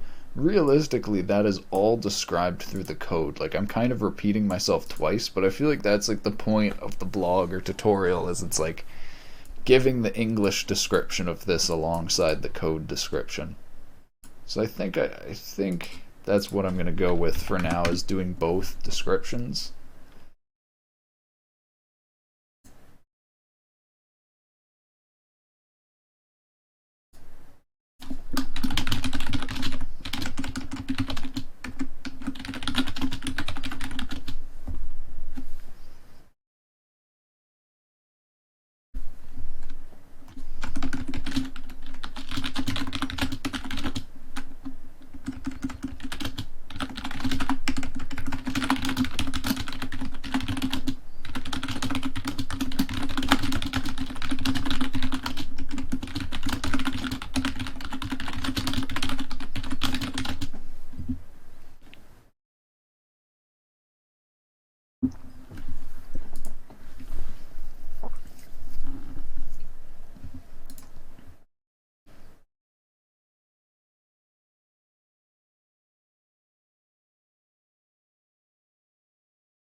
Reading on blog sometime later, you remember how you actually write it.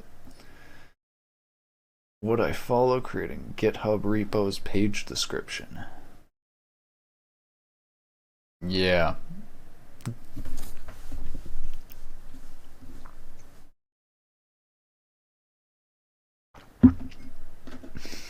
So you were mentioning how a bunch of things still have really bad documentation or like no documentation. That just reminded me how many big, super nice libraries I've seen that don't even have GitHub readmes. Like they don't even have a description on their GitHub library.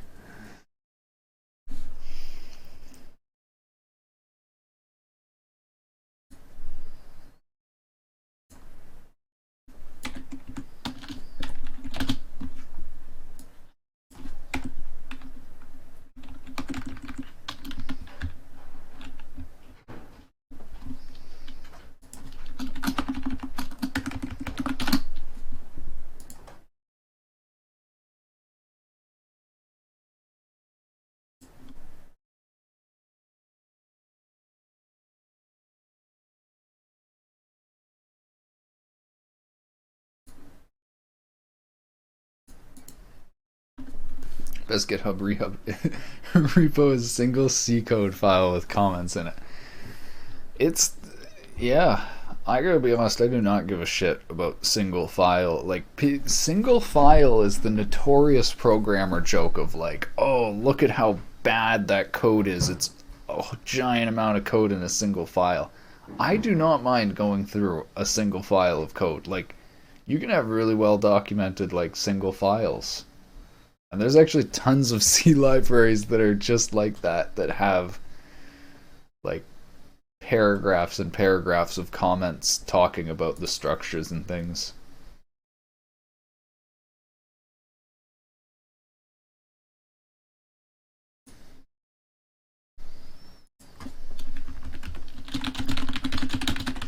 Fit the video rectangle exactly.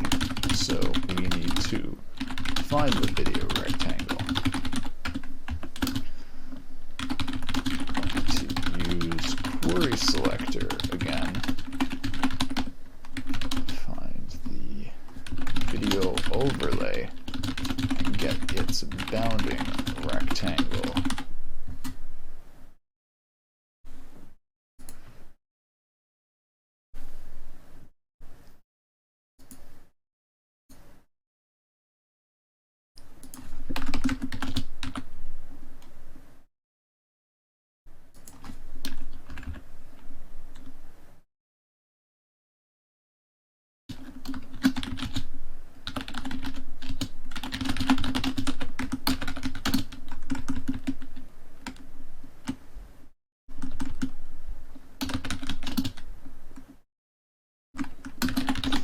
only apply CSS styling to display it as an overlay. Set the index to a large value.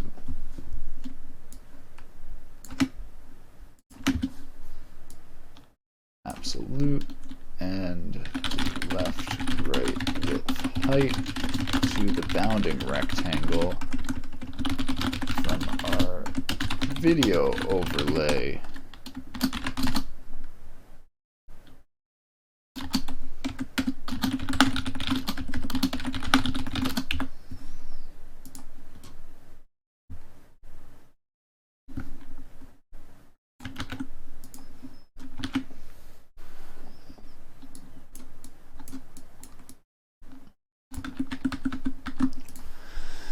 Find streamer name.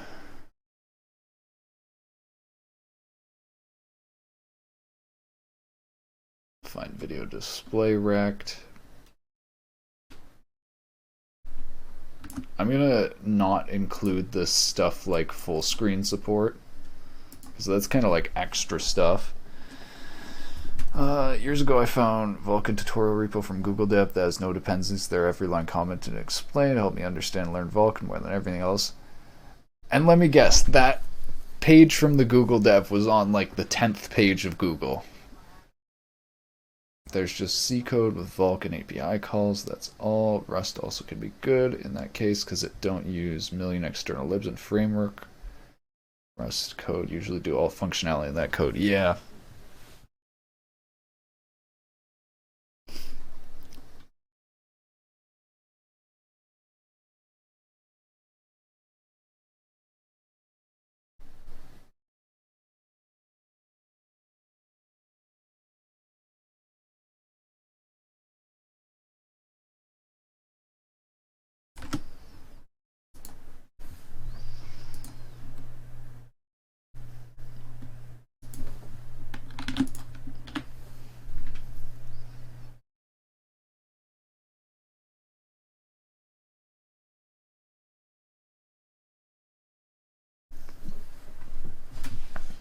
It's not even on Google search, it was pop up on GitHub. Absolutely random. Huh.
Find video rectangle.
HTML code is what we need to display an embedded Twitch live stream. We need to detect what stream is currently being watched, insert their channel name, the URL where channel name is. You can find this at location.path name. We're going to implement all the embedding in JavaScript, create an iframe, document create an iframe. With an iframe over top, we need to fit the video rectangle exactly. Let's find the video rectangle. We're going to use documented.query selector, find the video overlay, and the rectangle with get bound and client rect. Finally, apply CSS styling to display it as an overlay. Set z index to a large value. Set position absolute. All right, that seems good. That seems good.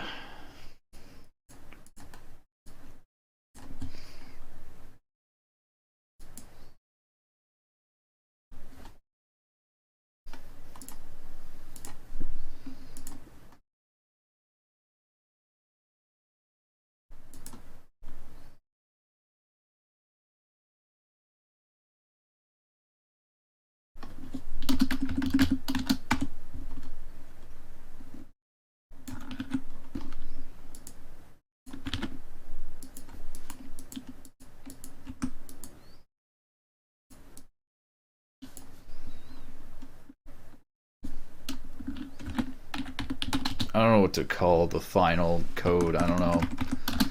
Putting it all together.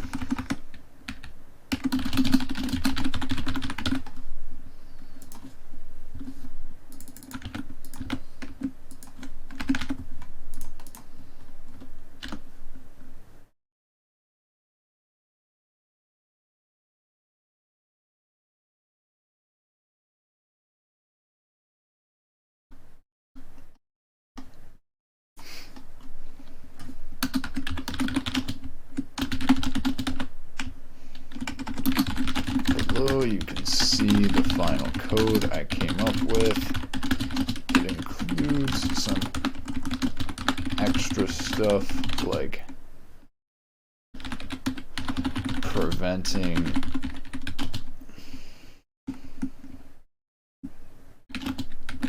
fixing full screen, properly displaying full screen.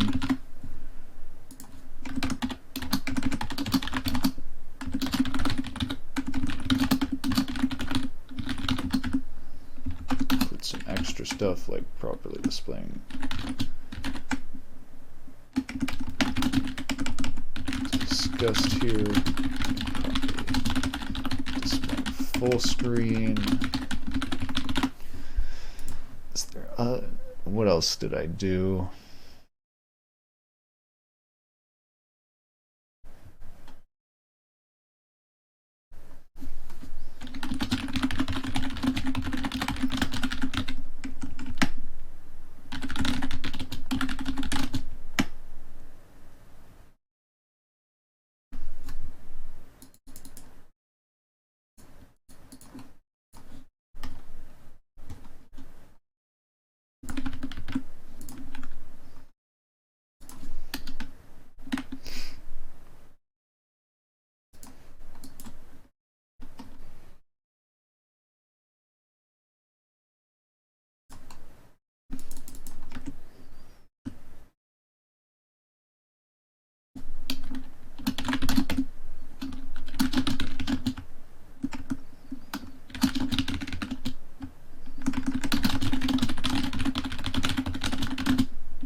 I just realized I don't explain anywhere here that you can just run this in a console.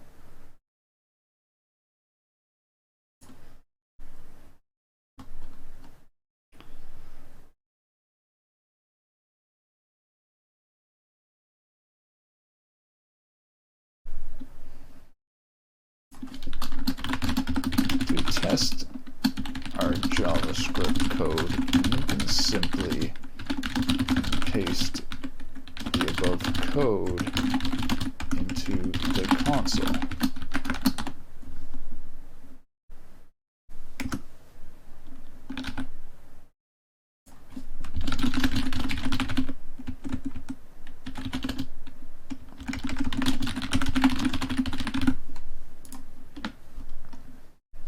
Test our JavaScript code, copy and paste the above code in the console, and run it pressing enter. Okay.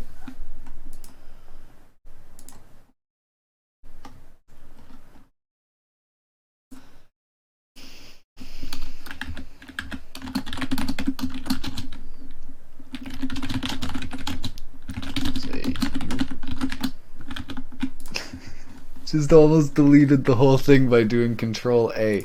Okay, here's the really dangerous thing about what I just did. I have like Control S automatic saving built into my memory. If I just accidentally Control S after deleting everything and then exit it for whatever reason, I'm actually screwed because I don't back this up. Probably should back it up, but Control Z. Yeah, but no, yeah, I would have just been able to Control Z, but I would not put it past me to just close it. Just accidentally close it.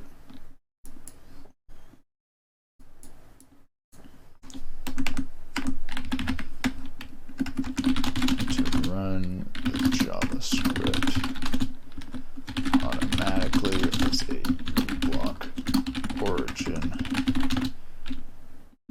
filter. Check out my other post. uBlock origin scriptlets.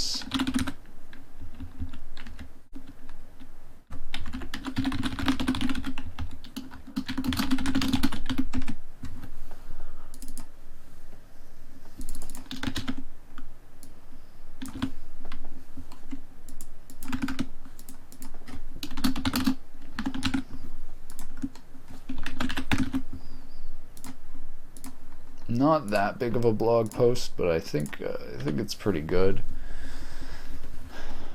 Putting it all together is going to have the code from here. If you're interested in how to run the JavaScript automatically as a uBlock origin filter, check out my other blog post, uBlock origin scriptlet injection tutorial.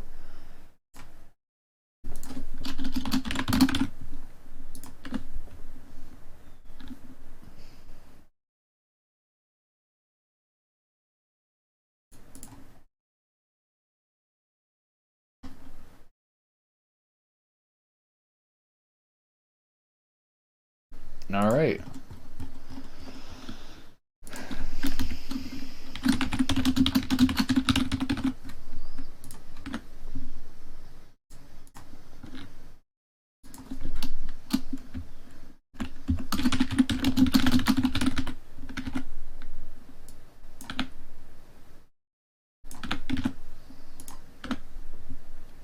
There we go.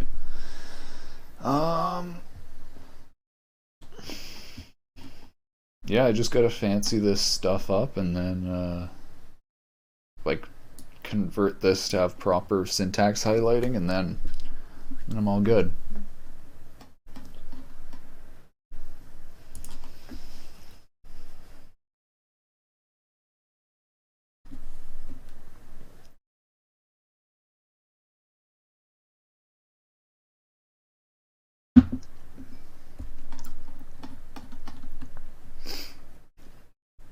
So I just mentioned before though that this didn't have proper highlighting yet, so I'm going to go through and I'm going to highlight this first.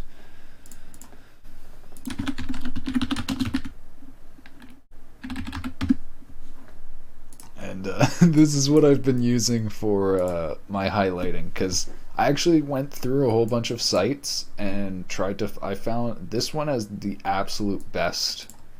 Just generates nice HTML highlighting. And I actually looked at what libraries it uses, and the libraries are pretty good too, so that makes me happy to use it.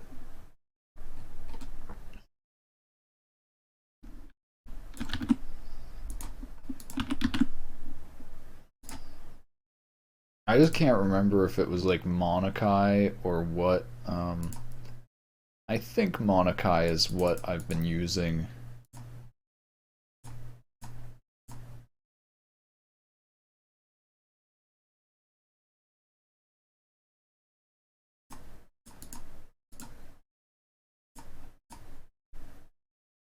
the way to test this actually is to go and take this code and see if it generates the same. Yeah, I'm pretty sure it is. Yeah, it's Monokai. Okay. I just want to make stuff consistent. So yeah, I like this dark theme.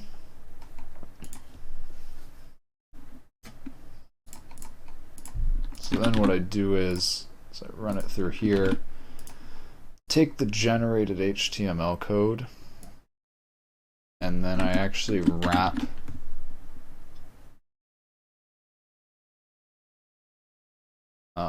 I replace the div that is automatically, I've done some custom styling here and created a code div. And so what it does,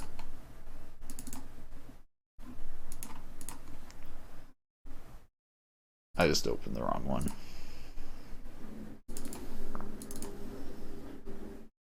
There we go. Okay. Looks like it's working.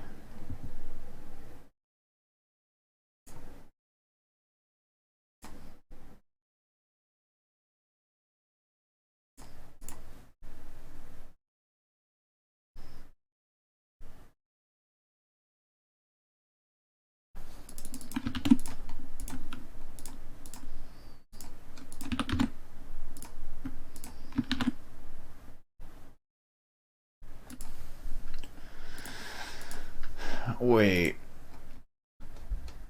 What highlighting would this be? HTML? HTTP? What highlighting would look good for this?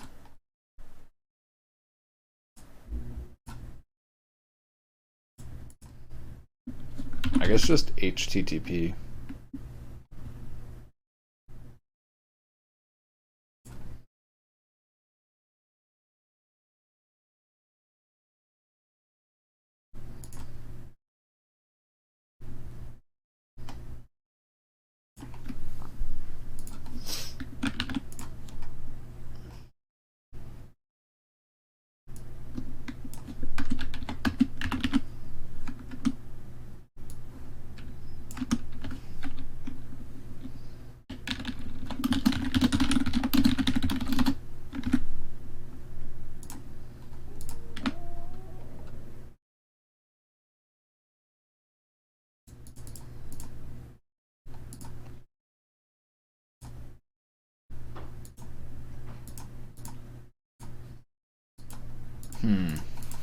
Alright, I want like a black and white.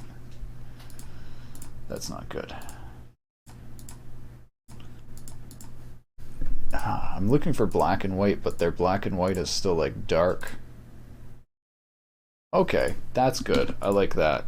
Just plain black and white.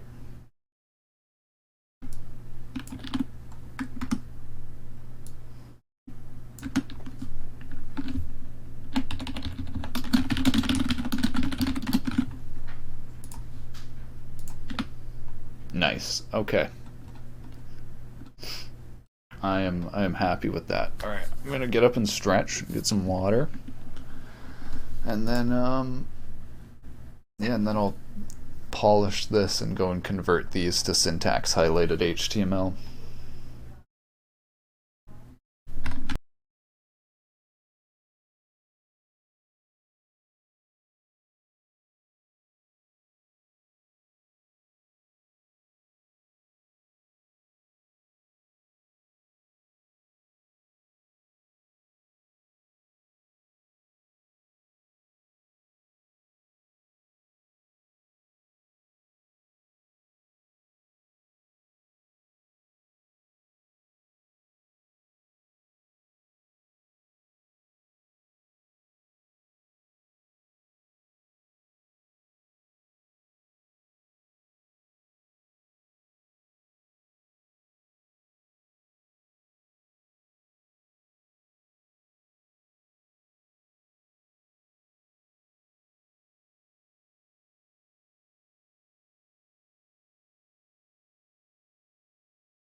Alright, I feel like I need like one more image here. It's weird to me having this like small image.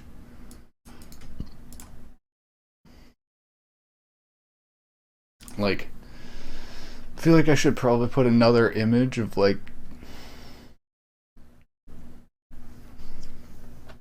I don't know, maybe the HTML debugging window. Let me see if I can get a nice shot of the HTML debugging window.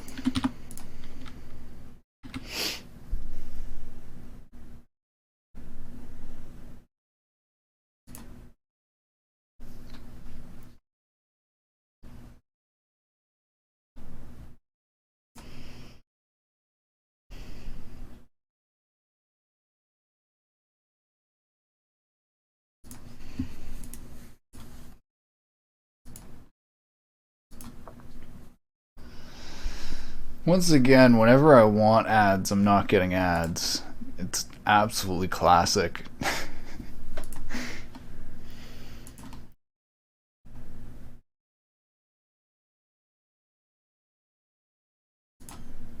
Here we go.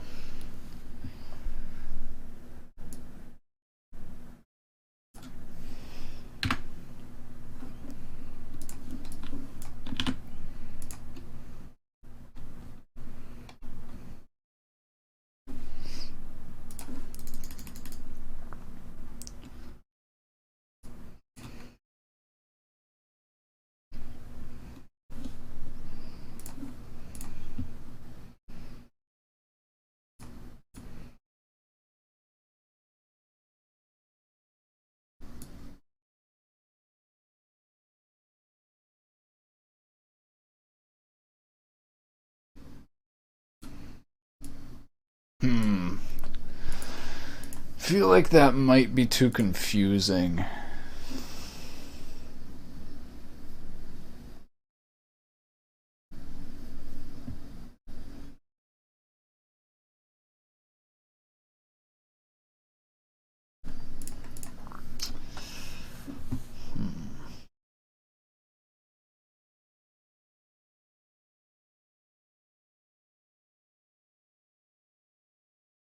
Yeah, no. I'm good with just the one image. I'm just gonna go ahead and syntax highlight this code.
let's see how that looks now that everything has highlighting. Close the code for our ad detection loop. This detect ads function has been called. It'll run periodically every 100 milliseconds to check for ads. Test our JavaScript code, copy and paste the above code on the console, and run it by pressing enter. Set our main detection loop. We can apply our ad hiding and muting, but to do that we need to find the ad videos. Twitch sometimes displays multiple ads, including above chat, so we need to find all videos on the page and hide them. Process of muting and hiding all videos. We also hide/mute the actual live stream video itself, so when ads are disabled we need to go through unmuting and hiding the videos. Keep track of hidden/mute videos and disabled videos, and when ads are no longer detected, move volume back to 1 and remove CSS filter. Using embeds to bypass ads, plenty of social media sites. Oh, I missed this code. Looking good though. Looking good though.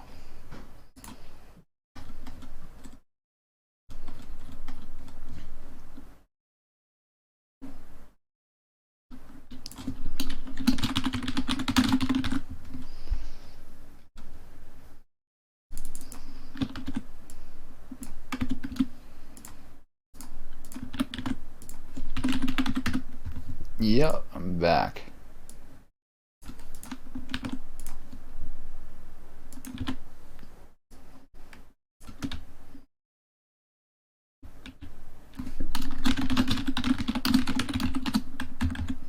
And this is done.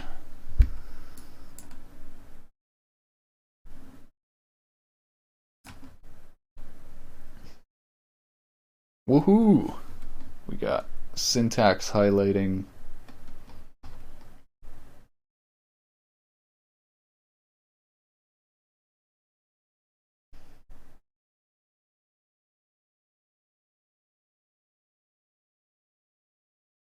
Okay. I think that's good. I think I'm going to put that up on the website now. Let me just check.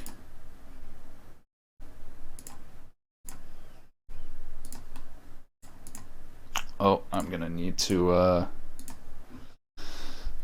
add it. I just realized it's not even oh, there's I got to do something else as well. This isn't supposed to be that big.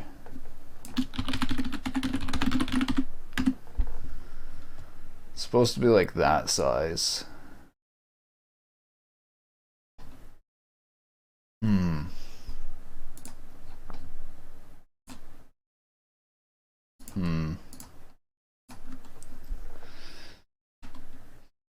I feel like that's not bad though, being like the same size as all the other links. Let me just see. I could have sworn... Oh no, I guess I just made all of them that big.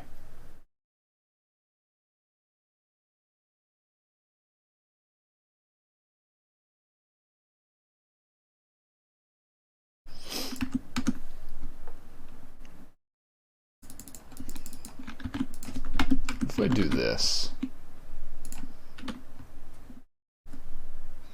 Okay, that works. That's good.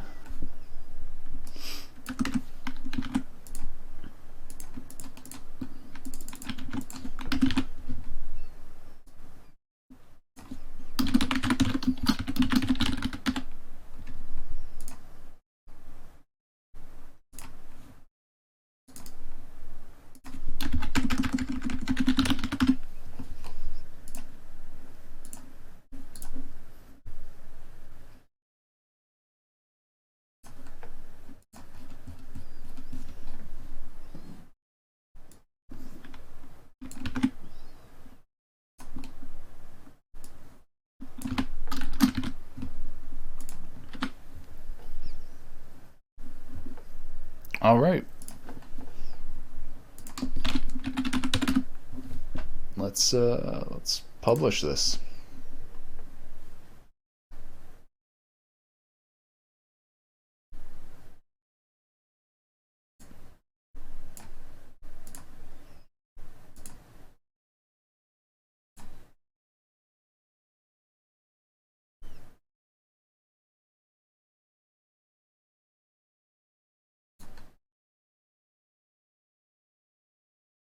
I think I actually forgot to update something on my site last time as well. Let me just check.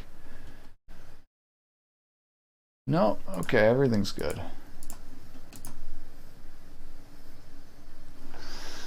All right, here we go. So this tutorial is now available if you're interested in how to program a little ad blocker or your own custom ad blocking script inside uBlock. Shows you how to program the Twitch ad bypass that I've been using.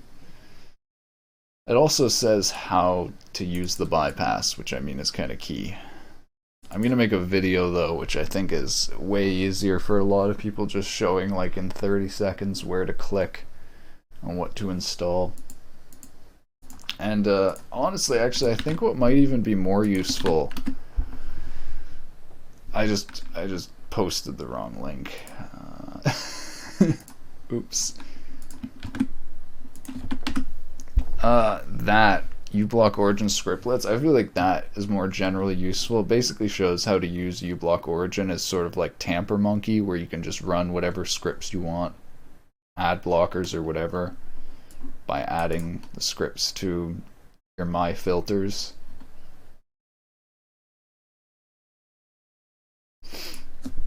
Now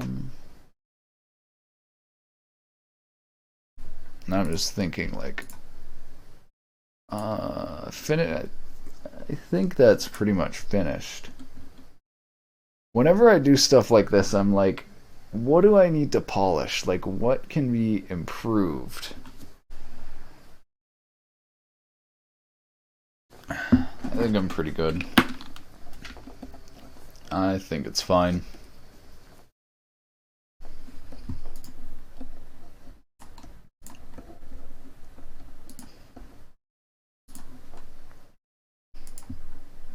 I think I don't know what to do. I'm still gonna stream for like an hour, I think.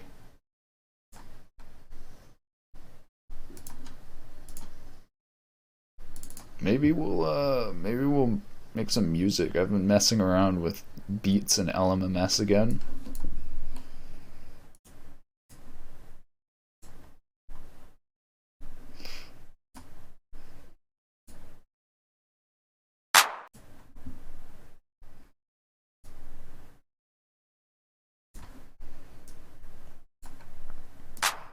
This is probably gonna be loud. Alright, there we go.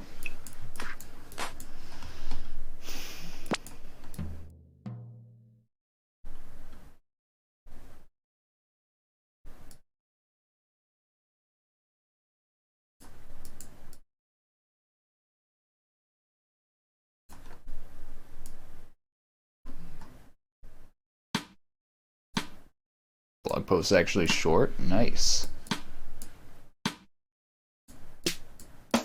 I don't even know what short is these days.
Yeah.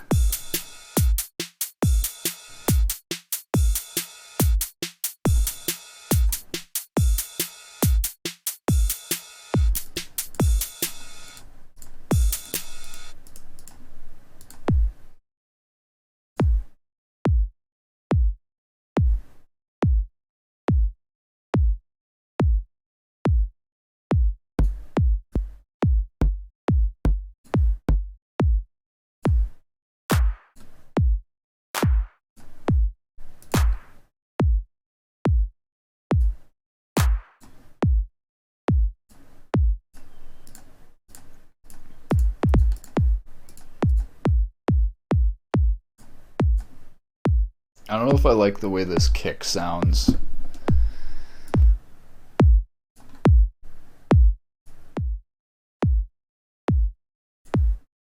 It has kind of like a click at the end.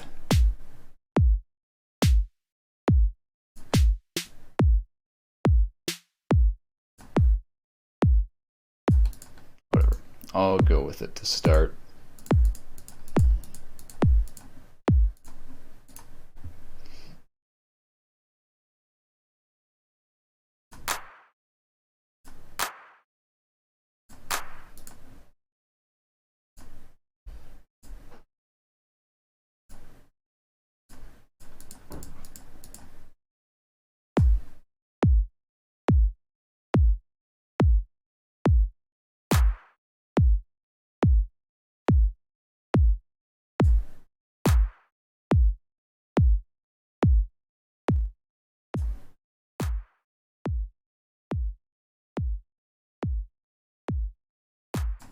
I think I'm gonna have the kick gradually maybe rise in volume, so like it starts out low like this, gets up to be bigger.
Audio visual programming.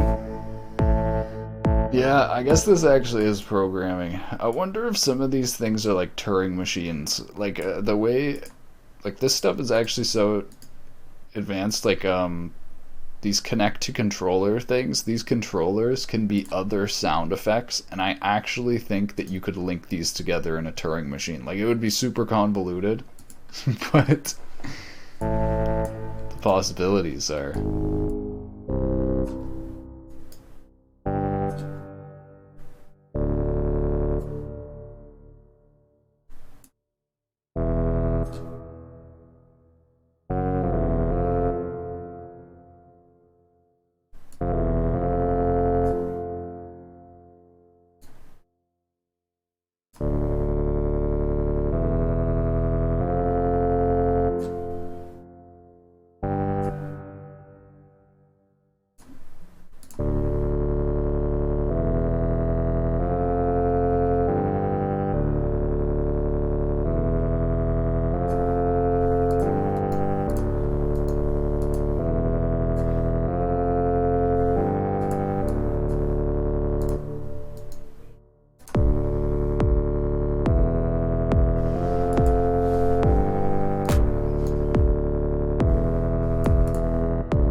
This app is just evolution of basic electronic music instruments. Told you already about Sonic Pi. Let me look up Sonic Pi. I'm guessing it's synthesizer on Raspberry Pi.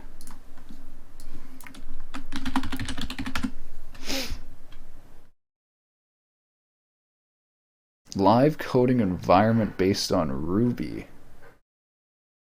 Computing and music lessons in schools. Interesting.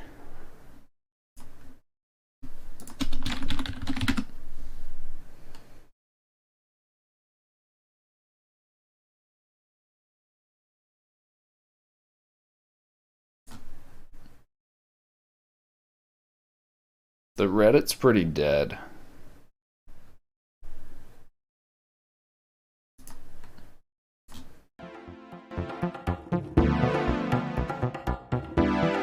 This guy made better music than me though with Sonic Pi. Yeah, I saw Sonic Pi already, but I didn't really see that much of it.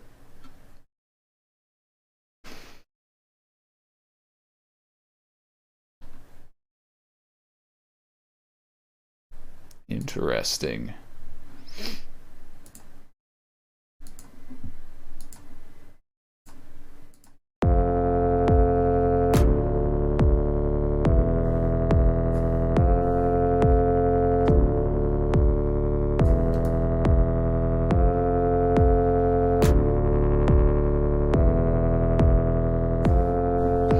One of these is a reverb, isn't this? That's right here.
Ago, post on Twitter from some developer, we developed a new VR game, and first reply it was, please don't make another rhythm game.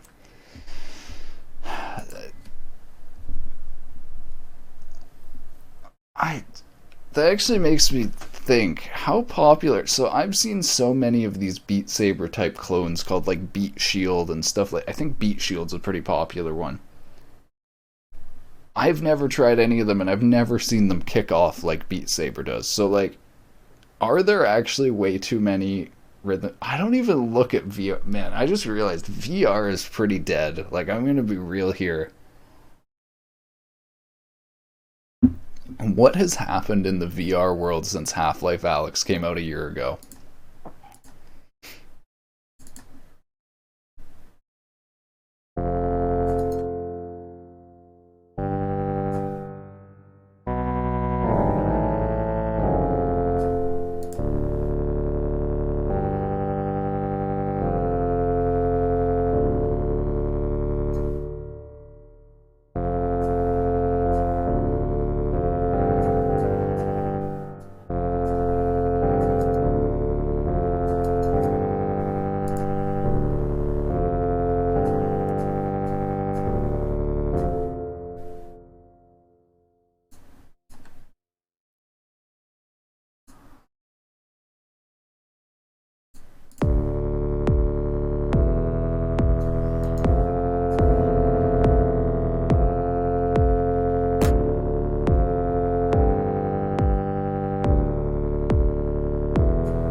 Got thousands of reviews, so it's alive. So we're gonna pay VR games. Ah.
up with the snare in this?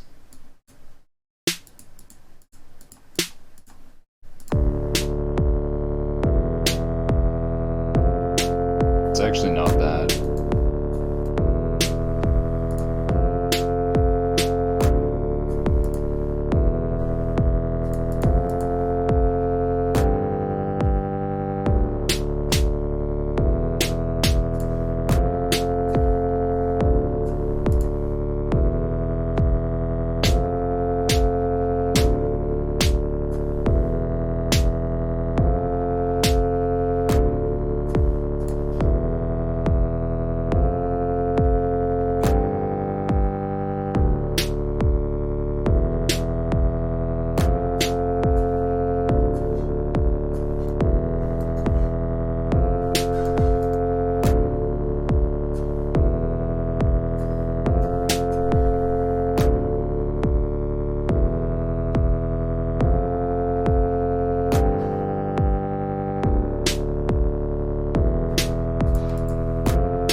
Steam reviews multiplied by 20 or 50.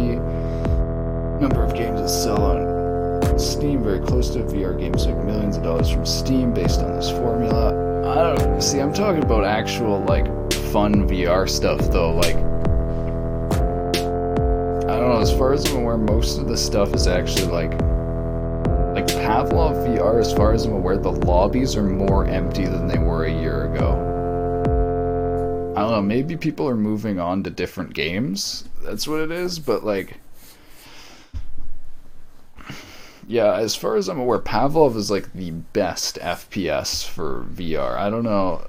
I don't think you could stream it. There's some pretty racist and really bad shit that people like. It's like any game where there's an open mic and people can make whatever hand signs and things they want.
I think I got the main loop going right here.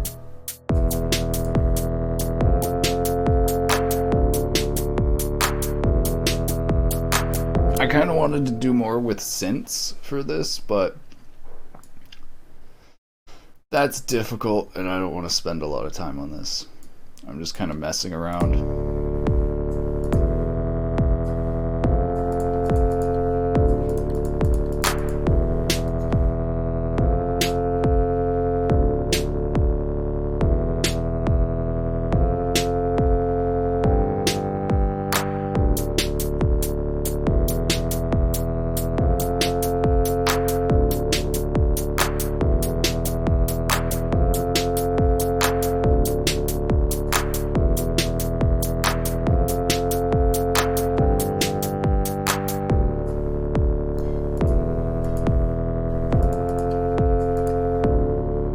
I could maybe add a higher pitched synth in there in the background.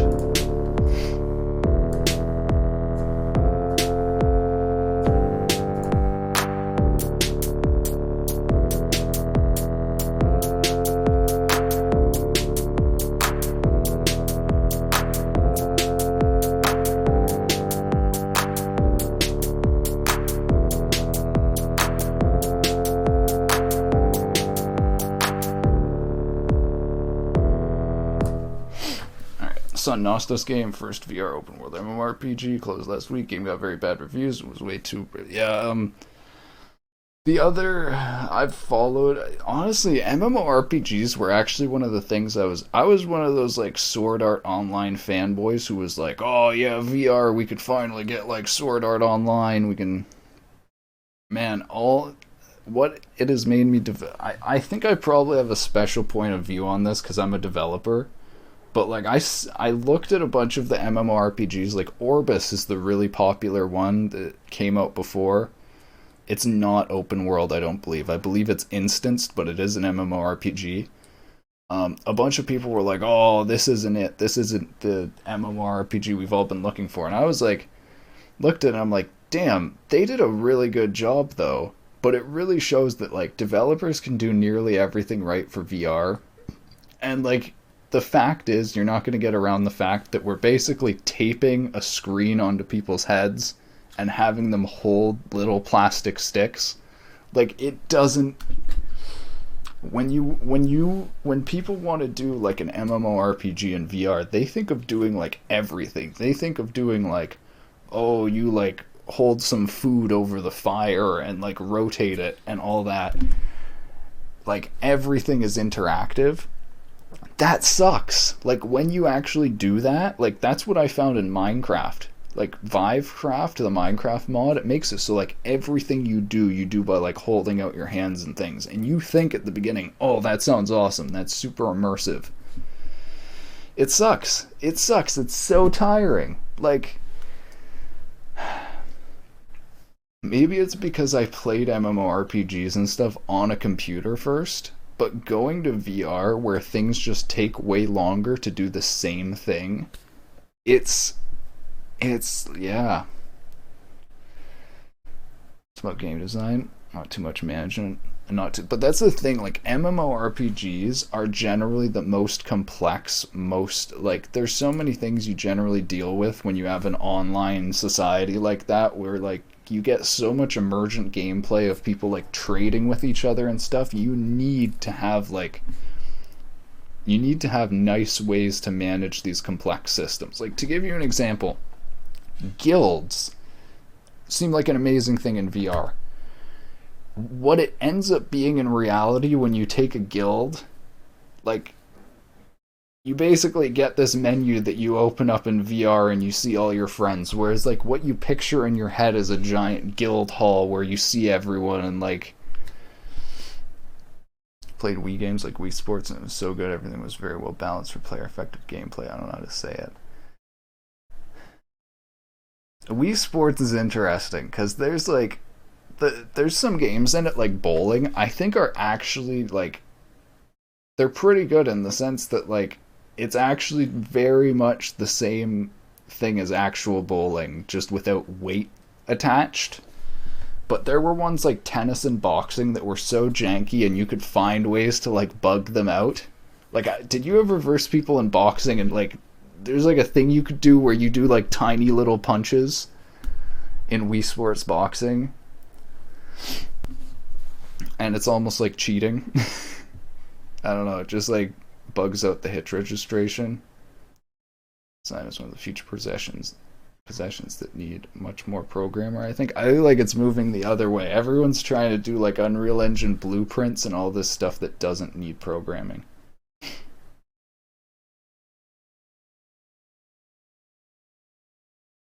What kind of high-pitched synth would go good in the background of this? Hold on, I gotta go to the bathroom and I'll think about it.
It's 2011. I think I don't remember too much.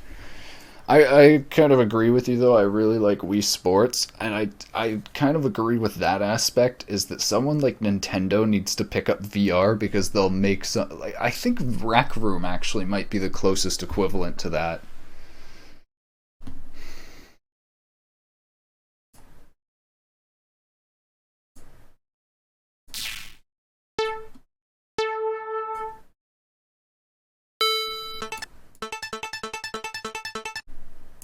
All right, let me just try adding something little like this into the background. Does it help or hurt?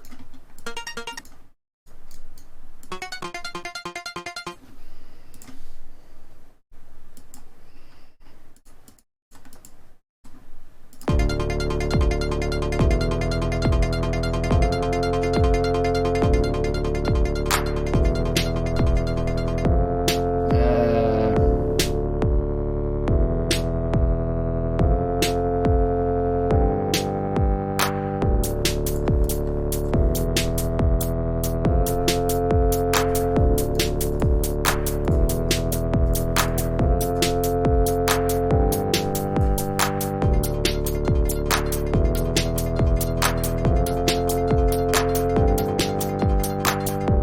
it kind of doesn't match the beat.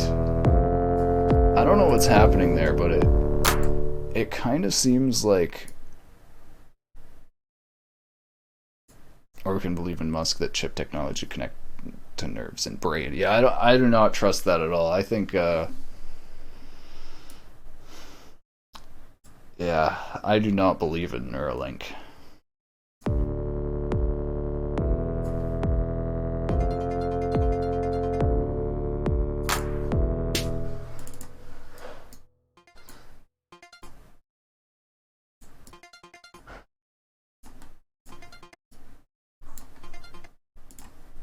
It says a bad envelope. It's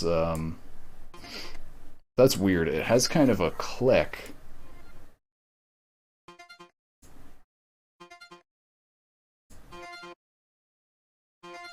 There we go. That got rid of the click.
Yeah, thanks, Namori.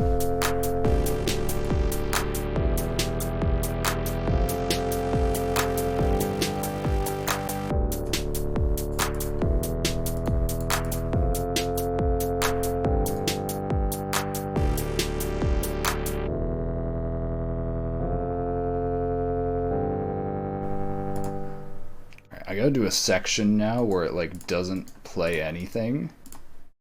Like goes back to just that. And then it'll sound really good when I start doing everything again. I'll just do just the clap and take away the kick.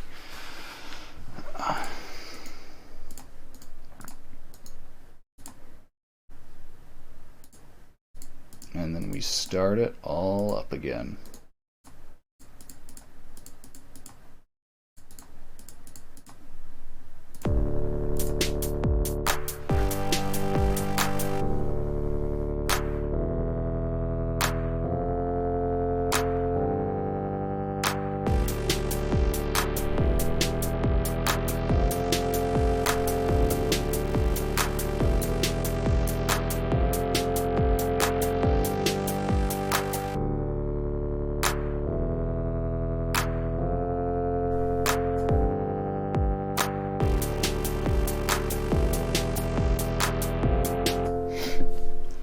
Understand music. For me, it looks crazy that you can make it just by mixing some basic sounds. My brain not work this way. Mixing basic sounds is like probably the best way.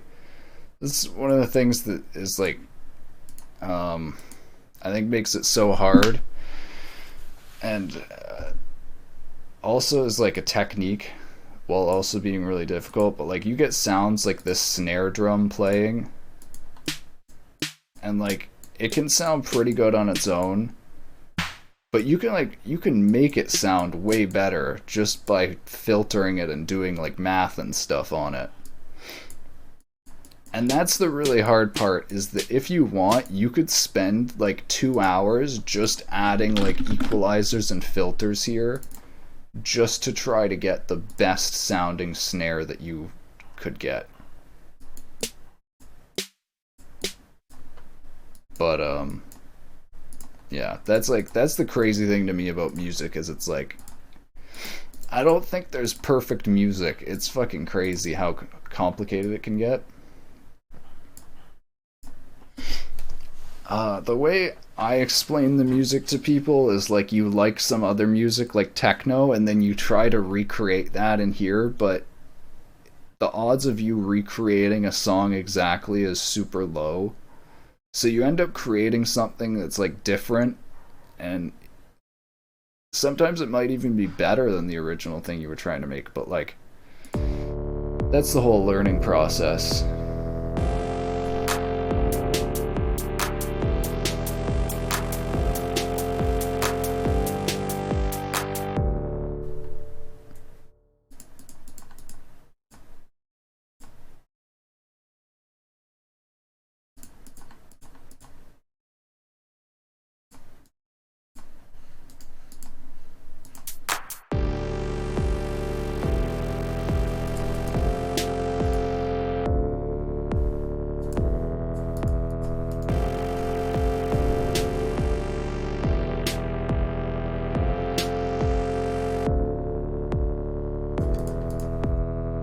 Get it kind of fade back to the beginning so it repeats.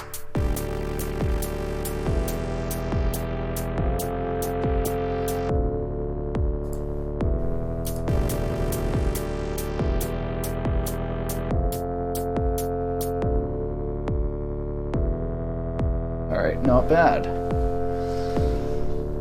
Not bad. Watch some YouTube tutorials of DJ basic mixing and never understand rhythm. Maybe not found good enough useful tool to do that. The rhythm part, no one, as far as I'm aware these days, really does the rhythm part themselves. If you look into any of the really popular DJ programs, or, oh man, what's the one called? Hold on, let me look it up. I had it.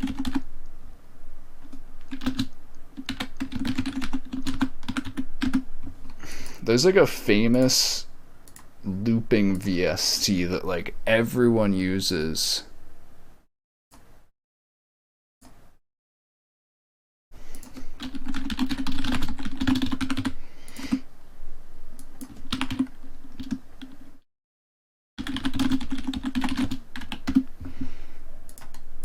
But yeah, I think DJ is even more difficult.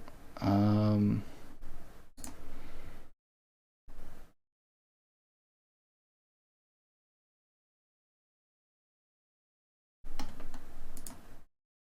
Anyways, they basically automatically detect the BPM and sync songs for you. So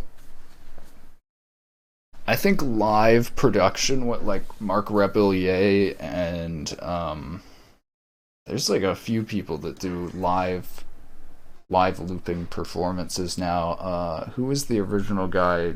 Something Watts. He has a big afro. That's really difficult. Now doing that, you a bunch of people like Mark Rebellier that play it on piano in real time. Where yeah, you need 100% rhythm. Like you actually need to be playing it perfectly. Solution for music now is just getting random CC0 tracks from Open Game Art website. Yeah, that's my go-to as well. There's some really good CC0 music out now.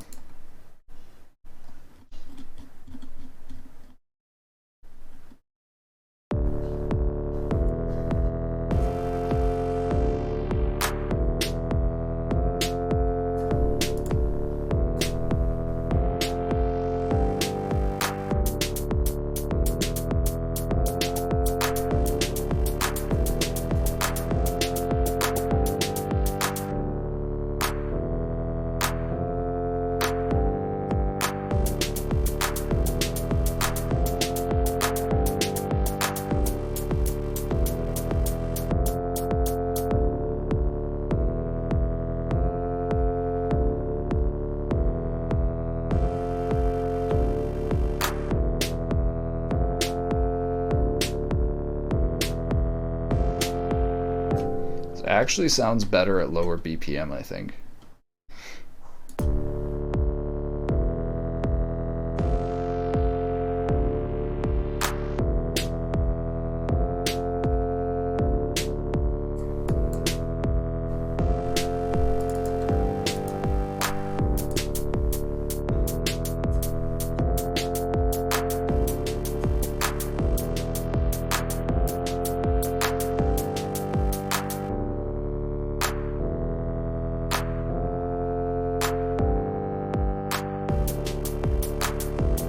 Nice.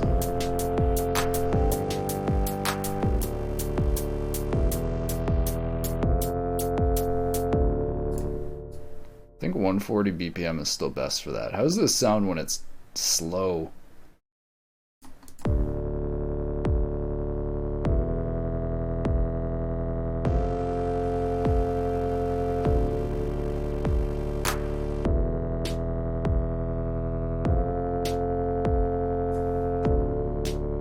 can also change around this synth.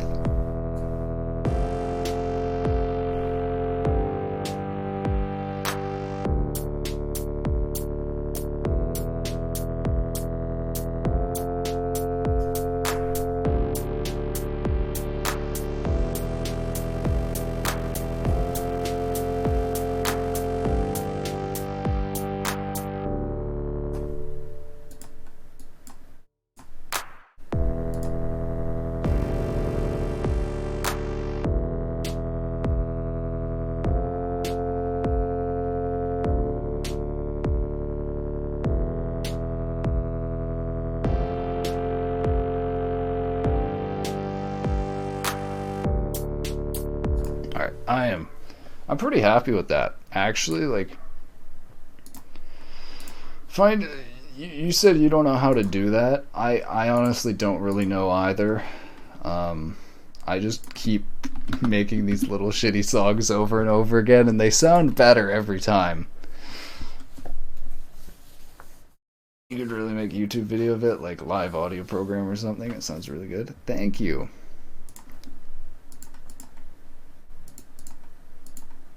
Here's the one I made, this is one I made in like a few minutes the other day. Oh god, it's so loud. Jesus Christ, hold on a second. It's supposed to be like really loud techno.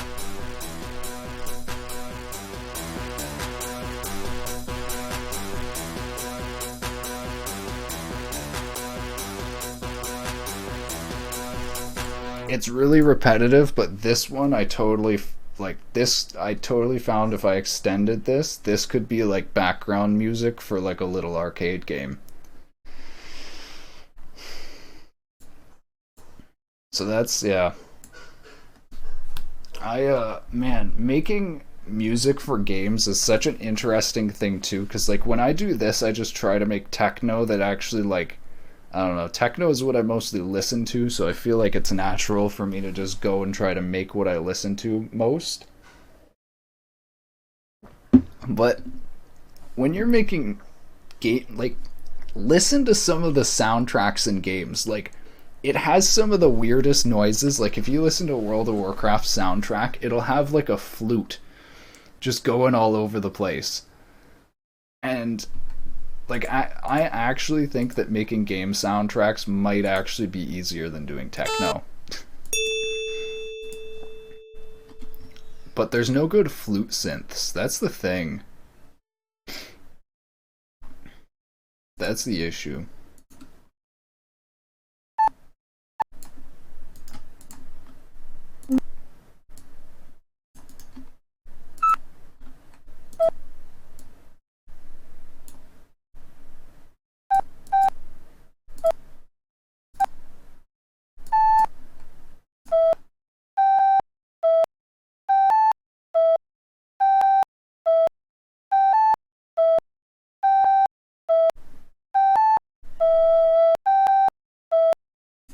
This flute has a weird clicking noise at the end of it.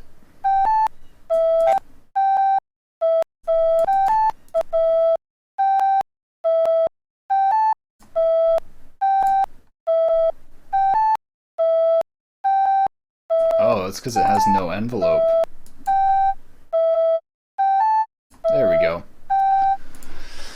But yeah, you said CC0, so like, oh man, I just gotta say, like, CC0 stuff, musicians that just like put their instrument samples and stuff out, that is like how I make music. Like, I wouldn't be able to do any of this stuff if like music people didn't, music people, if musicians didn't put out their samples for free on the internet. Like, if musicians didn't just like release their stuff. You know what I found to be actually a really good source of CC0 like band music that has a whole bunch of snares and different sounds. A bunch of like government stuff like the US Army Band. Um, all of their stuff is like CC0 because it's used at public I don't know what it's called, like public assemblies and stuff. Listen to this shit, dude. This is CC0.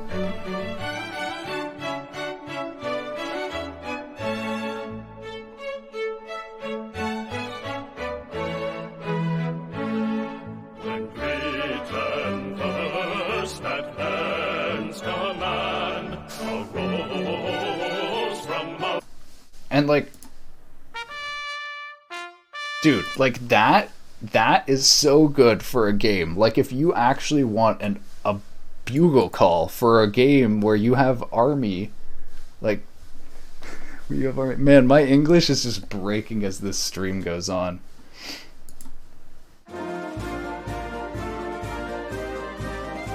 But it's like this stuff is actually straight. Like this is stuff you would hear at the end of Call of Duty 5 World at War.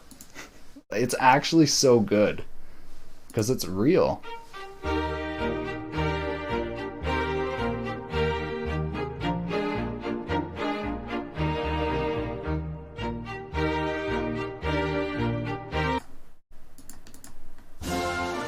And like, so me making music in this, I can go and take a sample of like a strum of a violin from one of these. Or a section of it, and I can remix that into my song. Like even just the sections of this is just so useful. Ooh, Tchaikovsky. Probably said that wrong.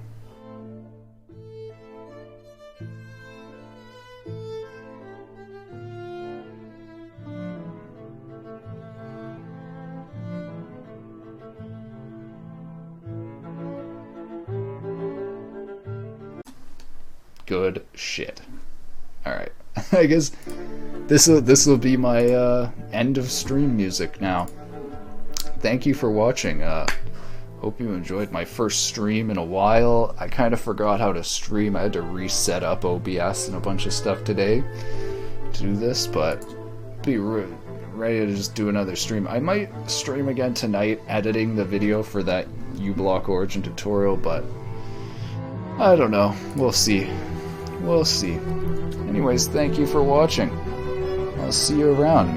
Yeah, I'm on Discord if you have any questions. And I mean, yeah, I've seen you around the Shader Toy Discord, so have a good one.